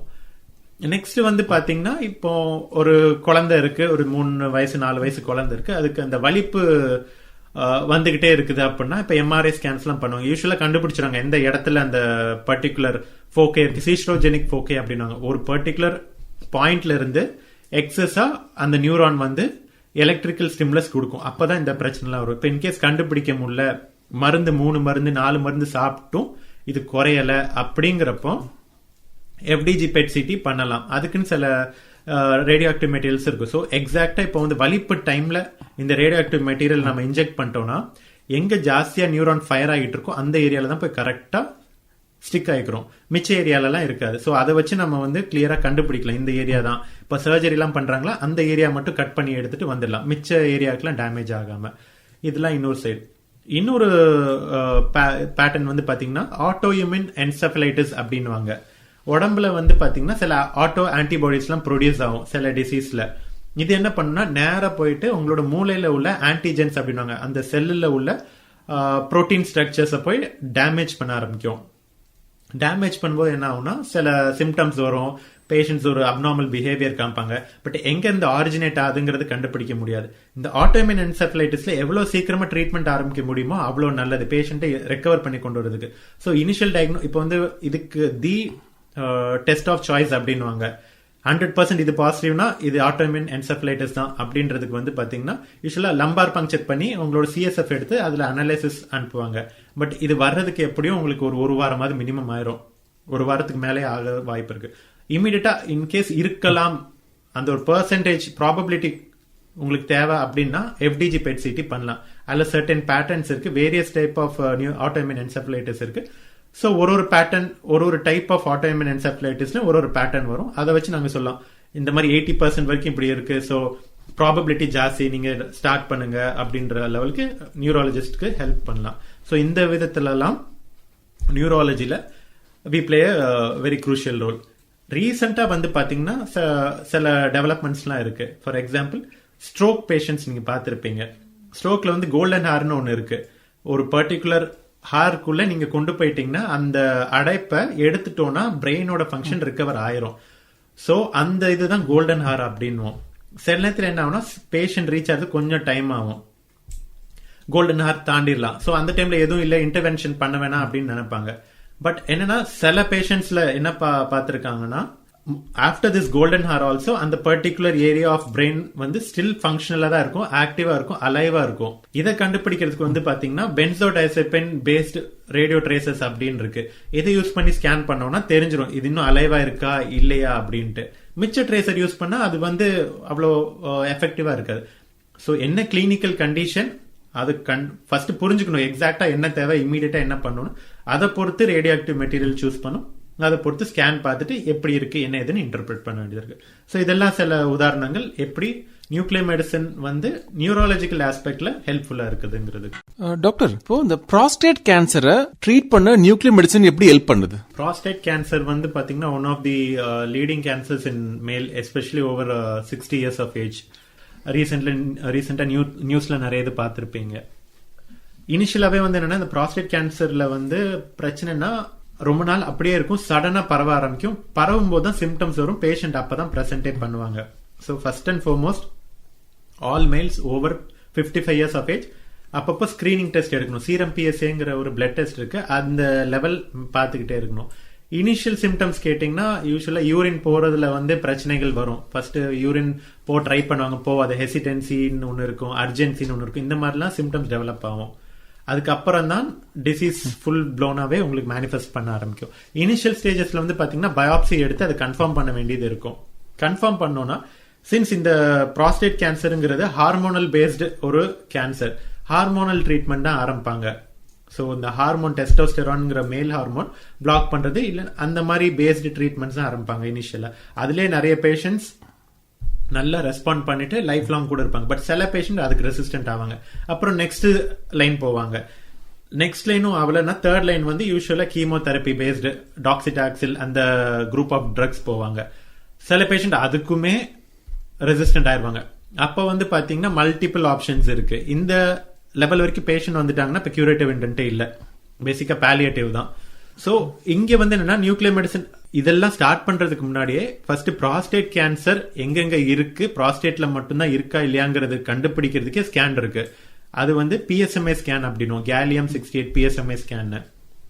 ஸோ இது வந்து ஹோல் பாடி ஸ்கேன், ஃபுல்லா from head to to scan பண்ணுவோம். எங்கெங்கெல்லாம் இந்த டிசீஸ் ப்ராசஸ் இருக்கு அப்படின்றது கண்டுபிடிப்போம். அதை பொறுத்து தான் ட்ரீட்மெண்ட் கொடுக்க இது கம்மியாவதா ஜாஸ்தி ஆகுதான்றது செக் பண்ணுவோம். ஸோ இப்போ moving on to the treatment part, once எல்லா இடத்துக்கும் பரவிடுச்சு, ரெசிஸ்டண்டா இருக்கு அப்படின்னா லியூட்டீஷியம் PSMA தெரப்பின்னு ஒன்று இருக்கு. இதுவுமே டார்கெட்டட் தெரப்பி தான். இது வந்து ஸ்பெசிபிக்கா கேன்சர் செல், அதுவும் ப்ராஸ்டேட் கேன்சர் செல்களை மட்டும்தான் அட்டாக் பண்ணும். ஏன்னா இப்போ நிறைய இடத்துக்கு பரவி இருக்குன்னா தனித்தனியா ஒரு இடத்துக்கு நம்ம ட்ரீட்மெண்ட் பண்ண முடியாது.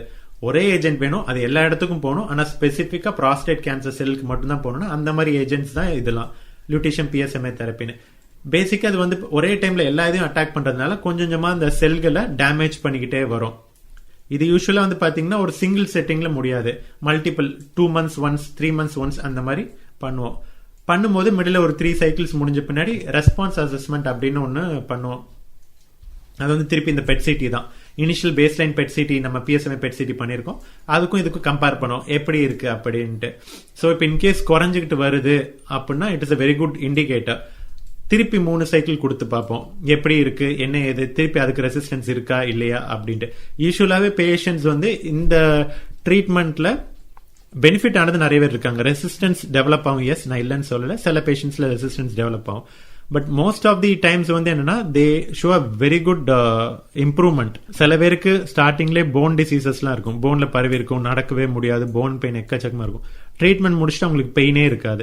இந்த மாதிரி சினாரியோஸும் நிறைய இருக்குது. சில பேர்ல என்னன்னா டிசீஸே இல்லாத லெவல் கூட போயிருக்காங்க. டிசீஸே இல்லாத லெவல்னா எங்கேயாவது ஒரு இடத்துல 2 இடத்துல சின்ன இடத்துல ஒளிஞ்சிட்டு இருக்குமே தவிர கிராஸா எதுவும் தெரியறதுக்கு வாய்ப்புகள் இல்லை. இதுவும் இல்லாம சிம்டம்ஸ் எதுவும் ப்ரொடியூஸ் பண்ணாம இருக்கும். இந்த மாதிரி லெவல் கூட இந்த ட்ரீட்மெண்ட் முடிச்சுட்டு போகலாம்.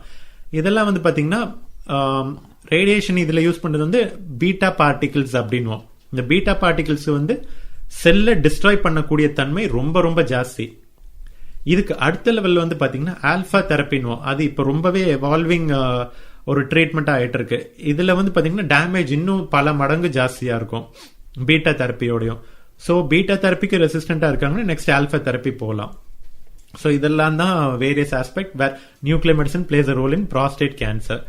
ஒன்று வந்து ஸ்கேன் பண்ணி டிசீஸ் கண்டுபிடிக்கிறதுக்கு, டிசீஸ் கண்டுபிடிச்சிட்டு இனிஷியல் ஃபேசஸ் ஆஃப் ட்ரீட்மெண்ட்டுக்கு ரெசிஸ்டண்டா இருந்தாங்கன்னா அந்த டைம் நியூக்ளியர் மெடிசன் ட்ரீட்மெண்ட்ஸ் இருக்கு. ரிலேட்டிவா இதோட சைடு எஃபெக்ட்ஸ்லாம் கொஞ்சம் கம்மி தான். சில சைடு எஃபெக்ட்ஸ் இருக்கு, பட் அதுவுமே மானிட்டர் பண்ணி அவாய்ட் பண்ணலாம். இல்லைன்னா சைடு எஃபெக்ட்ஸே வந்தாலும் ஈஸியா ட்ரீட் பண்ணிடலாம். டாக்டர், இந்த நியூரோ எண்டோக்ரைன் டியூமரை ட்ரீட் பண்ண எப்படி நியூக்ளியர் மெடிசன் ஹெல்ப் பண்ணுது? நியூரோ எண்டோக்ரைன் டியூமர் வந்து பாத்தீங்கன்னா ரொம்ப ரொம்ப ரேரான ஒரு கண்டிஷன் தான். பேசிக்கா நியூரோ எண்டோக்ரைன் டியூமர்ஸ்லாம் வந்து பாத்தீங்கன்னா அது பல வருடங்களாவே இருக்கும், பேஷண்ட் உள்ள ஆல்ரெடி டெவலப் ஆகியே இருக்கும். பல வருஷங்களுக்கு அப்புறம் சடனா அது வந்து கெமிக்கல் ஹார்மோன்ஸ் ப்ரொடியூஸ் பண்ண ஆரம்பிக்கும் எக்ஸஸா. அப்பதான் பேஷண்ட்க்கு சிம்டம்ஸே வர ஆரம்பிக்கும். இதெல்லாம் வந்து எப்படின்னா இனிஷியலாவே நம்ம கண்டுபிடிக்கிறது கஷ்டம். ஏன்னா பேஷண்ட் ரொம்ப நார்மலா இருப்பாங்க, எந்த சிம்டம்ஸுமே இருக்காது. சடனா அது வந்து பரவுறதுனால எக்ஸசிவ் சிம்டம்ஸ் வரும், அப்பதான் கண்டுபிடிப்பாங்க. பை தட் டைம் என்னன்னா நிறைய இடத்துக்கு பரவி இருக்கும், ட்ரீட் பண்றது கொஞ்சம் கஷ்டம். இதுவுமே என்னன்னா ஹார்மோன் பேஸ்டு இது பண்ணலாம், ட்ரீட்மெண்ட் பண்ணலாம். சொமட்டோஸ்டாட்டின் அனலாக்ஸ் அப்படின்வாங்க, அதை யூஸ் பண்ணி இனிஷியல் ஃபேசஸ் ஆஃப் ட்ரீட்மெண்ட் ஆரம்பிப்பாங்க. அதுக்கும் ரெசிஸ்டண்டா இருக்குது அப்படிங்கிறப்பதான் நியூக்ளியர் மெடிசன் ட்ரீட்மெண்ட் வரும். இது வந்து என்னன்னா லுட்டீசியம் டோட்டாடேட் தெரப்பி அப்படின்வாங்க. டோட்டாடேட்டுங்கிறத அந்த மாலிக்யூல், அது கூட லுட்டீசியம் அப்படின்ற ஒரு ரேடியோ ஆக்டிவ் மெட்டீரியல் ஆட் பண்ணுவோம். ட்ரீட்மெண்ட் ஒரு பக்கம் இருந்தாலும் ஸ்கேனுக்குமே சில மாலிக்யூல்ஸ் இருக்கு. இந்த டோட்டாடேட் மாலிக்யூலே எடுத்துட்டு கேலியம்ங்கிற ஒரு மாலிக்யூலோட நம்ம அட்டாச் பண்ணிட்டோம்னா அது ஸ்கேன் பண்றதுக்கு யூஸ் ஆயிரும். எங்கெங்க இருக்கு, எவ்வளவு சைஸ்ல இருக்கு, எவ்வளவு பரவி இருக்கு, அதெல்லாம் வந்து ஸ்கேன்ல கண்டுபிடிச்சலாம். அதுக்கப்புறம் ட்ரீட்மெண்ட் கொடுப்போம். ட்ரீட்மெண்ட்ல வந்து பாத்தீங்கன்னா இனிஷியலா ஒரு 3 சைக்கிள்ஸ் கொடுக்க வேண்டியது வரும். எவ்ரி 3 months ஒன்ஸ் நாங்க இந்த ட்ரீட்மெண்ட் கொடுப்போம். அதுக்கப்புறம் எந்த லெவலுக்கு டிசீஸ் கம்மியா இருக்குன்னு அசஸ் பண்ணுவோம். அப்புறம் இன்னொரு 3 சைக்கிளோ 4 சைக்கிளோ கொடுப்போம். so that அந்த பர்டிகுலர் செல்ஸ் டிஸ்ட்ராய் ஆயிரும். நியூக்ளியர் மெடிசன் பொறுத்த வரைக்கும் என்னன்னா நாங்க வந்து ரூட் காஸ் அட்ரஸ் பண்றதுதான் ஒரு பெரிய அட்வான்டேஜ். சிம்டமட்டாலஜி வைஸ் மட்டும் அட்ரஸ் பண்றது இல்லை. ஏன்னா பேசிக்கா ஒரு செல் இருக்கு, அது வந்து மால் ஃபங்க்ஷன் ஆகுது, கேன்சர் செல்லாம் பரவிட்டு இருக்கு. அதை நம்ம அட்ரஸ் பண்ணாதான் அந்த பரவன செல்களால வர சிம்டம்ஸ் வந்து தடுக்க முடியும். நேர சிம்டம்ஸ் போன் பெயின் இருக்கு, மாத்திரை மட்டும் சாப்பிட்டா அது வந்து கேன்சர் குணமாக போறது இல்லை, இல்லை கம்மியாக போறது இல்லை. ஸோ நியூக்ளியர் மெடிசன் ட்ரீட்மெண்ட்ஸ் எல்லாமே வந்து பாத்தீங்கன்னா ரூட் காஸ் என்னவோ அதை ஐடென்டிஃபை பண்ணி அதை தான் டார்கெட் பண்ணும்.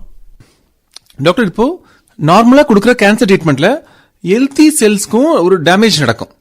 இப்போ இந்த நியூக்ளியர் மெடிசன்ல அந்த டேமேஜ் குறையுமா? நார்மலா கொடுக்குற ட்ரீட்மெண்ட்லயும் டேமேஜ் இருக்கும், இதுலயுமே டேமேஜ் இருக்கும். பேசிக்கா இதுல வந்து என்ன, ரேடியேஷன்னால தான் ட்ரீட் பண்றோம். ரேடியேஷன் ஒரு பர்டிகுலர் லெவலோட ஸ்டாப் ஆகுது, இந்த செல்லோட எண்டு வந்துருச்சு அப்படின்னு இல்ல. பக்கத்துல உள்ள நார்மல் செல்களுக்கும் போகும், கண்டிப்பாக போகும். நார்மல் செல்லும் டெத் இருக்கும். பட் கம்பேரிட்டிவா வந்து பாத்தீங்கன்னா இது வந்து மெயினா டார்கெட் செல், அதாவது கேன்சர் செல்ல தான் டார்கெட் பண்றதுனால அது பக்கத்துல உள்ள கொஞ்சம் நார்மல் செல்ஸ் மட்டும் தான் டேமேஜ் பண்ணும். மிச்ச சில ட்ரீட்மெண்ட்ஸ்லாம் வந்து பாத்தீங்கன்னா நிறைய நார்மல் செல்ஸ் டேமேஜ் ஆகும், அப்பதான் சைட் எஃபெக்ட்ஸ் வந்து ரொம்ப ஜாஸ்தியா வரும். அந்த அளவுக்கு இதுல நார்மல் செல்லுக்கு டேமேஜ் இருக்காது. பட் ஸ்டில் எஸ், ஒரு பர்டிகுலர் மேபி வெரி மினிமல் லெவல்ல டேமேஜஸ் இருக்கும். டாக்டர், இப்போ நம்ம பொதுவா என்ன கேள்விப்பட்டிருக்கோம்னா ரேடியேஷனால கேன்சர் வரும்னு கேள்விப்பட்டிருக்கோம். அது பொதுவா நம்ம நியூஸ்லயும் சரி இல்ல சோஷியல் மீடியா சரி தெரிஞ்சுக்கிட்ட ஒரு விஷயம். இப்போ நம்ம இந்த நியூக்ளியர் மெடிசன் ரேடியேஷன் இருக்குல்ல, இந்த ரேடியேஷனால கேன்சர் வராதா? ஸோ ரேடியேஷனால கேன்சர் வரும், கண்டிப்பாக இது ஒரு 100% ஜென்யூன் ஃபேக்ட் தான். பட் எந்த லெவல் ரேடியேஷன் ஒன்று இருக்கு. இப்போ வந்து ஒரு கத்தி வந்து பாத்தீங்கன்னா ஆப்பிள் கட் பண்ண யூஸ் பண்ணலாம், வேற ஏதாவது ஒரு தவறான செயலுக்குமே யூஸ் பண்ணலாம். அதே மாதிரிதான் ரேடியேஷனுமே கரெக்டா யூஸ் பண்ணோம்னா நம்ம வந்து ட்ரீட்மெண்ட் ஆஸ்பெக்ட் இல்லைன்னா ஸ்கேன் ஆஸ்பெக்ட் இந்த மாதிரி நம்மளோட ஹியூமன் கைண்டுக்கு ஒரு அட்வான்டேஜஸ் யூஸுக்கு அது கண்டிப்பா யூஸ் பண்ணலாம். அந்த மாதிரி ஃபார் எக்ஸாம்பிள் கீழே அட்டாமிக் பாம்ஸ் டிராப் பண்ணதுக்கு அப்புறம் தேர் ஆர் மல்டிபிள் மியூட்டேஷன்ஸ், அதனால டேமேஜ், அதனால டெத்ஸ் அதெல்லாம் வந்துச்சு. பட் அந்த லெவல் ஆஃப் ரேடியேஷன் வந்து ரொம்ப ரொம்ப ஜாஸ்தி. நியூக்ளியர் மெடிசன்ல யூஸ் பண்ற ரேடியோ ஆக்டிவ் மெட்டீரியலோட டோசஸ்லாம் ரொம்ப ரொம்ப ரொம்ப கம்மி. நான் இனிஷியலா சொன்ன மாதிரி மைக்ரோமோலார் குவான்டிட்டிஸ்ல யூஸ் பண்ணுவோம், மில்லிகிராம்ஸ் கூட இல்ல, மைக்ரோ இன்னும் கீழே. ஸோ இந்த மாதிரி லெவல்ல வந்து ரேடியேஷன் வந்து ரொம்ப கம்மியா தான் இருக்கும். இதனால வந்து பாத்தீங்கன்னா ஸ்கேன் வைஸ் வந்து யூஸ் பண்ற டோஸ்னால எதுவும் பெரிய உங்களுக்கு டேமேஜோ இல்லைன்னா ஏதாவது சைட் எஃபெக்ட்ஸோ வருது ரொம்ப ரொம்ப ரேர். ட்ரீட்மெண்ட் வைஸ் போகும்போது இந்த டோஸ் ஜாஸ்தி பண்ணுவோம், ஏன்னா நம்மளுக்கு வந்து செல் டிஸ்ட்ராய் பண்ணணும். அந்த டைம்ல வந்து எஸ் சான்சஸ் இருக்கு. இது வந்து என்னன்னா ரேடியேஷன் வைஸ் வந்து பார்த்தோன்னா ஒரு டேமேஜ் ஆகுது, அதனால ஒரு டிசீஸ் கிரியேட் ஆகுது அப்படிங்கறது வந்து சில டெர்மினாலஜிஸ்லாம் யூஸ் பண்ணுவாங்க. ஸ்டோகாஸ்டிக் எஃபெக்ட், ப்ராபபிலிஸ்டிக் எஃபெக்ட் அப்படிலாம் இருக்கும். ஸோ ஒரு ரேடியேஷனோட லெவல் ஒரு பர்டிகுலர் லெவலுக்கு மேல போயிடுச்சுன்னா சான்சஸ் ஆஃப் டெவலப்பிங் 100% சான்ஸ் இல்ல. It may be 10%, it may be 5%, it may be 95% also. So அந்த பர்டிகுலர் லெவல் மேல போகும்போது தான் சான்சஸ் ஆரம்பிக்கும். அதுக்கு கீழே இருக்கும்போது பேஷண்ட்ஸ் டாலரேட் பண்ணிக்கிறவங்க, சான்சஸ் ஆஃப் டெவலப்பிங் மெலிக்னன்சி கம்மி தான். But most of my treatment நான் சொன்ன மாதிரி வந்து என்னன்னா கேன்சர் தான் ட்ரீட்டே பண்றோம். ஸோ பேசிக்கா கேன்சரை கில் பண்ணும். டாக்டர், ரேடியேஷன் வார்த்தையை கேட்டாவே எல்லாருமே ஒரு பயத்தோடையும் ரொம்ப நெகட்டிவா தான் பாக்குறாங்க. நீங்க அதை பத்தி என்ன நினைக்கிறீங்க? அது சில இன்சிடென்ட்ஸ்னால தான் இந்த மாதிரி ஆயிடுச்சு. இப்போ வேர்ல்டோட ஹிஸ்டரி எடுத்து பார்த்தோம்னா மேஜர் ரேடியேஷன்னால நடந்த டேமேஜஸ் தான் ஜாஸ்தி. உங்களோட அட்டாமிக் பாம்ஸா இருக்கட்டும், இல்ல செர்னோபில்ல வந்ததா இருக்கட்டும், இது எல்லாமே வந்து என்ன ரேடியேஷன் எக்ஸ்போஷர்னால மல்டிபிள் டெத்ஸ் இருந்துச்சு. ஒரு அங்க வந்து என்னன்னா ஒரு சாரோ இருந்துச்சு. பேசிக்கா நிறைய பேர் செர்னோபில்ல இருந்து மூவ் பண்ண வேண்டியது இருந்துச்சு. அவங்க வீட்டை விட்டு ஓடினாங்க. அந்த ஏரியாக்கு இன்னைக்கு வரைக்குமே நிறைய போக முடியல. சோ இதெல்லாம் வந்து பாத்தீங்கன்னா ரேடியேஷன் அந்த ஏரியால ரொம்ப எக்ஸ்ட்ரீம்லி ஹை லெவல்ல இருக்கிறதுனால. பட் லோ லெவல்ல இருக்கும்போது இது எதுவுமே பிரச்சனை இல்லை. நம்ம இந்தியன் கவர்மெண்டோட ஒரு போர்டு இருக்கு, அட்டாமிக் எனர்ஜி ரெகுலேட்டரி போர்டுன்னு. அவங்க எல்லா லெவல்ஸுமே ஸ்பெசிஃபை பண்ணிட்டாங்க. நார்மல் பாப்புலேஷன், நார்மல் பர்சனுக்குன்னா ஒரு வருஷத்துல எவ்வளோ ரேடியேஷன் கிடைக்கலாம். இப்ப ரேடியேஷன் ப்ரொஃபஷனல் இருக்கும். இப்ப நாங்க டாக்டர்ஸ்லாம் வந்து பாத்தீங்கன்னா சில குரூப் ஆஃப் டாக்டர்ஸ் வந்து ரேடியேஷன் தான் யூஸ் பண்ணுவோம் கம்ப்ளீட்டா. அதே மாதிரி சில பேர் இப்ப நியூக்ளியர் ரியாக்டர்ஸ்லாம் வேலை பண்றவங்க அவங்களுக்குலாம் ஒரு லிமிட் இருக்கு. ஸோ சேஃப்டிக்காக we have certain devices, TLD patches அப்படின்னுவோம். சில பாக்கெட் டோசிமெட்ரின்னு ஒரு மிஷின் இருக்கும். இதெல்லாம் நாங்க வேர் பண்ணிக்கிட்டு தான் ஒர்க் பண்றது. ஸோ அப்ப தெரியும் ஒரு 10 நாள்ல எங்களுக்கு எவ்வளவு வருது, ஒரு குவார்டர் லைக் 3 months 4 monthsல எங்களுக்கு எவ்வளவு ரேடியேஷன் வருதுன்னு. பர்டிகுலர் லெவலுக்கு மேல ரீச் ஆயிடுச்சுன்னா அடுத்த குவார்டர் இல்ல அடுத்த ஒரு 6 months we have to take rest, radiation side போக கூடாது. So that body will heal on its own. ஒரு பர்டிகுலர் லெவல் மேல போயிடுச்சுன்னா they will start asking for blood investigation. அதெல்லாம் இருக்கு. So it can be monitored. So judiciousா use பண்றோம் அப்படின்னா கண்டிப்பா it will be a very helpful tool தான். Moving forward in the future radiation and radiation related aspectல அந்த உள்ள நெகட்டிவிட்டி will go.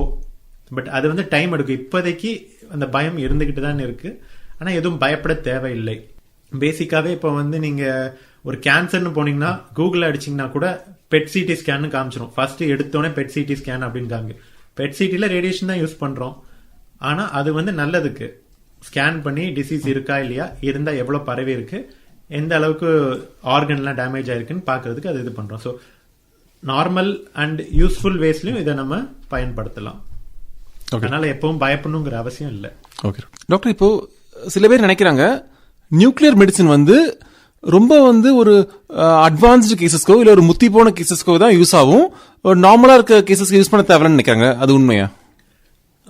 இல்ல, இது முற்றிலும் உண்மை இல்லை. இது நார்மல் கேசஸ்க்குமே யூஸ் பண்ணலாம். இனிஷியல் ஸ்டேஜஸ் ஏதாவது சிம்டம்ஸ் வரும்போது கூட நம்ம சில ஸ்கேன்ஸ் பண்ணலாம், தாராளமாக பண்ணலாம். கிட்னி ஸ்கேன்ஸ் பத்தி சொல்லியிருந்தேன். ஸோ இப்ப GFR அப்படின்னு ஒரு வேல்யூ இருக்கு, குளோமெருலர் ஃபில்ட்ரேஷன் ரேட். அதாவது உங்க நெஃப்ரான்ஸ், கிட்னியோட சின்ன சின்ன செல்கள் வந்து நெஃப்ரான் அப்படின்னும், எந்த அளவுக்கு ஃபங்க்ஷன் ஆகுது அப்படின்னு ஒரு இண்டிகேட்டர் வந்து குளோமெருலர் ஃபில்ட்ரேஷன் ரேட் அப்படின்னும். அதை டிசைட் பண்றதுக்கு நியூக்ளியர் மெடிசின் ஸ்கேன் பண்ணலாம். அதே மாதிரி இப்போ எஸ்பெஷலி அப்ராட்ல எல்லாம் வந்து பாத்தீங்கன்னா செயிலர்ஸ் எல்லாம் இருக்காங்களா, அவங்க எல்லாம் இப்போ சீல போறதுக்கு முன்னாடி கண்டிப்பாக இது ஸ்ட்ரெஸ் மேபி ஸ்கேன் பண்ணணும் அப்படின்வாங்க. அவங்க ஹார்ட்டோட கண்டிஷன் எப்படி, பிளட் ஃப்ளோ எல்லாம் கரெக்டா இல்லையா, இருக்கா இல்லையா அப்படின்னு பாக்குறதுக்கு அதெல்லாம் டெஸ்ட் பண்ணுவாங்க. இது எல்லாமே நார்மல் தான். பட் எல்லாத்துக்கும் பண்ணலாமா அப்படின்னா நோ. சிம்டம்ஸ் இருக்கு, உங்களுக்கு தேவை அப்படின்னால் டாக்டர் டிசைட் பண்ணிட்டு அப்புறம் தான் பண்ண முடியும்.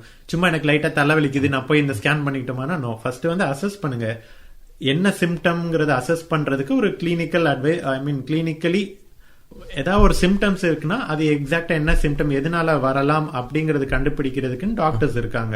சோ நீங்க ஒரு டாக்டரோட அட்வைஸ் எடுத்துட்டு ரெக்வயர்டா இல்லையாங்கிறதுக்கு டிசைட் பண்ணிட்டு அதுக்கப்புறம் ஸ்கேன் எடுத்தால் நல்லது.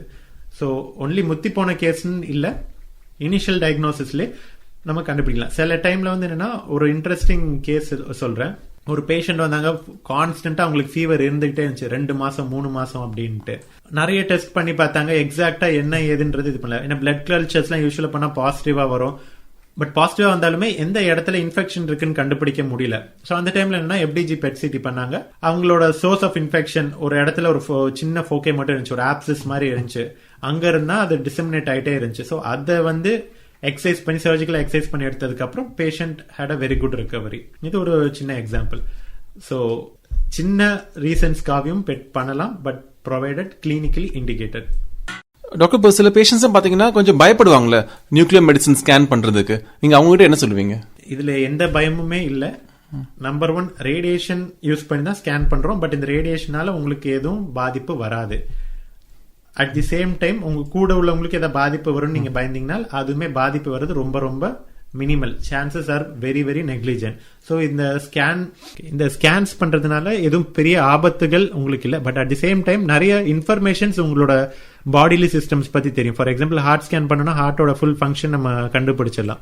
So in that way this is advantages தான் more then disadvantage that we see. Okay doctor, இப்போ நீங்க 100க்கும் மேல உள்ள கேன்சர் பேஷண்ட்ஸை பார்த்துருப்பீங்க. நீங்க நம்ம நேர்களுக்கு என்ன சொல்ல விரும்புறீங்க? கேன்சர் எப்படி தவிர்க்கலான்ட்டு? கேன்சர் நிறைய ரீசன்ஸால வரும். சில ஜெனட்டிக் ரீசன்ஸ்லாம் இருக்கு, அதுல நம்ம எதுவும் பெருசா பண்ண முடியாது. பட் ரீசெண்ட் டைம்ஸ்ல வந்து என்னன்னா கேன்சரோட இன்சிடென்ட்ஸ் ரொம்ப ரைஸ் ஆகிறதுக்கு காரணம் நம்மளோட life style and food habits பேசிக்கா. ஸோ லைஃப் ஸ்டைல் வைஸ் பார்த்தோம்னா 24 மணி நேரம் இருக்கு ஒரு நாள்ல, அதுல 1 மணி நேரம் உங்க உடம்புக்காக செலவழிங்க. எக்ஸசைஸ் கண்டிப்பாக இம்பார்ட்டன்டான ஒரு விஷயம். எக்ஸசைஸ்னா ஜிம்முக்கு மட்டும் போறது இல்ல, தசைகளை வளர்க்கறதும் ஒரு இம்பார்ட்டன்டான பார்ட் தான். But at the same time உங்களோட most important muscle cardiac muscle heart, அதையுமே நீங்க வந்து எஃபிஷியன்டா மாத்தணும். ஸோ ரன்னிங்கோ மூச்சு பயிற்சியோ யோகா அந்த மாதிரிலாம் பண்ணலாம். வெயிட் ட்ரைனிங்கும் பண்ண வேண்டியது இருக்கும். ரன்னிங் இல்லைன்னா ஏதாவது ஒரு எக்ஸசைஸ், அது வந்து உங்களோட ஹார்ட்டோட எஃபிஷியன்சி இன்க்ரீஸ் பண்றதும் ரெண்டுமே சேர்ந்து தான் பண்ண வேண்டியது இருக்கும். நெக்ஸ்ட் வந்து பாத்தீங்கன்னா ஃபுட் ஹேபிட்ஸ். இந்த டைம்ல ஜங்கே சாப்பிடாதீங்கன்னு சொல்றது இம்பாசிபிள் தான். சாப்பிடலன்னா ரொம்ப ரொம்ப நல்லது, வீட்டு சாப்பாடு தான் பெஸ்ட். பட் இப்ப வெளியில போறீங்கன்னா குவான்டிட்டி வந்து லிமிட் பண்ணுங்க, கம்மியா சாப்பிடுங்க. டேஸ்ட்டுக்குன்னு சாப்பிட்றதோட உங்களோட நெசசிட்டிக்காக சாப்பிடுங்க. இவ்வளவு சாப்பிட்டா எனக்கு பசி அடங்குதுன்னா அதோட போதும். அது ரொம்ப இம்பார்ட்டன்டான ஒரு விஷயம். மேக்ஸிமம் வீட்டுல சாப்பிட ட்ரை பண்ணுங்க. வெளியிலயும் நல்ல இதெல்லாம் கிடைக்குது, நான் இல்லைன்னு சொல்ல. பட் குவான்டிட்டி தான் ஒரு பெரிய factor. Third one most important and most neglected வந்து பாத்தீங்கன்னா ஸ்லீப். இப்போ நிறைய பேர் இந்த அண்ட் அதர் மூவிஸ் அது இதுன்னு வந்த பின்னாடி நைட்டு ஃபுல்லா பாக்குறாங்க, காலையில 6 மணிக்கு தூங்குறாங்க, 7:30 எந்திரிச்சு வேலைக்கு பண்றாங்க. உடம்பு ரிகவர் ஆகிறது ஸ்லீப்ல தான். ஸோ அப்பதான் உங்களோட டேமேஜ் ஆன செல்கள்லாம் ரிப்பேர் ஆகும். இல்ல டேமேஜ் ஆனது ரொம்ப டேமேஜ் ஆச்சுன்னா கழிச்சு விடுறது, அந்த மெக்கானிசம்லாம் நடக்கும். ஸோ ஸ்லீப் ரொம்பவே இம்பார்ட்டன்ட். ஸ்லீப்பை கண்டிப்பா நீங்க அட்லீஸ்ட் ஒரு 6 மணி நேரம் டு 8 மணி நேரமாவது டெய்லி தூங்குற மாதிரி ட்ரை பண்ணுங்க. ஸோ இன்கேஸ் நைட்டு தான் பெஸ்ட் டைம் தூங்குறது. முடியல அப்படின்னா சில பேர் நைட் டியூட்டிஸ்லாம் இருக்கும், ஃபைன், ஆஃப்டர்நூனா தூங்கிருங்க. ஸோ உங்களோட exercise, food habits and sleep, இந்த 3 தான் ரொம்ப இம்பார்ட்டன்டான things. And at the same time screening programs. ஃபீமேல வந்து ஓவர் 40 இயர்ஸ் ஆஃப் ஏஜ் வந்து என்னன்னா மேமோகிராம் கண்டிப்பா பண்ண சொல்லுங்க. வீட்டில் உங்களோட மதரா இருக்கலாம், சிஸ்டரா இருக்கலாம், யாரா இருந்தாலும் கண்டிப்பா மேமோகிராம் பண்ண சொல்லுங்க. அது வந்து என்னன்னா எர்லி டிடெக்ஷனுக்கு ரொம்ப யூஸ்ஃபுல்லா இருக்கும். என்ன கேன்சர்னாலும் ரொம்ப எர்லியாவே டிடெக்ட் பண்ணிட்டா அது வந்து ஆல்மோஸ்ட் கியூர் பண்றதுக்கு சான்சஸ் ரொம்ப ஜாஸ்தியா இருக்கும். ஸோ மேமோகிராம் பண்ணலாம், பேப்ஸ்மியர் பண்ணலாம் சர்வைக்கல் கேன்சர்ஸ்க்குலாம். சர்வைக்கல் கேன்சர்னு சொல்லும்போது இன்னொன்னு ஞாபகம் வருது, வேக்சின்ஸ் இப்பெல்லாம் நிறைய வந்துருச்சு. ஸோ யோசிக்காம வேக்சின்ஸ் எல்லாம் எடுத்துக்கோங்க. அண்ட் அப்புறம் மெயில்ல வந்து பாத்தீங்கன்னா இப்போ ரொம்ப சீனியர் சிட்டிசன்ஸ் இருக்காங்க, மோர் தென் 60 இயர்ஸ் ஆஃப் ஏஜ் இருக்காங்கன்னா கண்டிப்பாக சீரம் PSA பண்ணுங்க, ப்ராஸ்டேட் கேன்சர் தடுக்க முடியும். And at the same time most important வந்து என்னன்னா alcohol and smoking, tobacco consumption, இது ரெண்டையும் முடிஞ்ச அளவுக்கு ஸ்டாப் பண்ணிருங்க. முடிஞ்ச அளவுக்கு இல்ல, டோட்டலாவே ஸ்டாப் பண்ணுங்க. இது ரியலாவே நல்லது இந்த சொசைட்டிக்கு. ஏன்னா டொபாக்கோ கன்சம்ஷனால உங்க வாயில கேன்சர் வரலாம், நாக்குல கேன்சர் வரலாம், தொண்டையில வரலாம். அதே மாதிரி ஸ்மோக்கிங் மாதிரி பண்ணீங்கன்னா லங்ஸ்ல வரலாம், மிச்ச ஏரியாலையும் வரலாம்.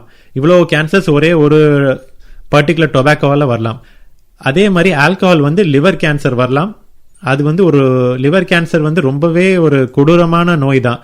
அதாவது ரொம்ப நாள் இழுத்தடிச்சு உங்களுக்கும் ரொம்ப கஷ்டத்தை கொடுத்துதான் அது வந்து கடைசியில கில் பண்ணும். அண்ட் ஒன்ஸ் லிவர் ஓட கேன்சர்லாம் வந்துச்சுன்னா ட்ரீட் பண்றது ரொம்ப கஷ்டம். ட்ரீட் பண்ணி நீங்க ஓகே ஆனீங்க அப்படின்னா டிரான்ஸ்பிளான்ட் பண்ணும், அதுல வர பினான்சியல் பர்டன் இன்னும் ஜாஸ்தி.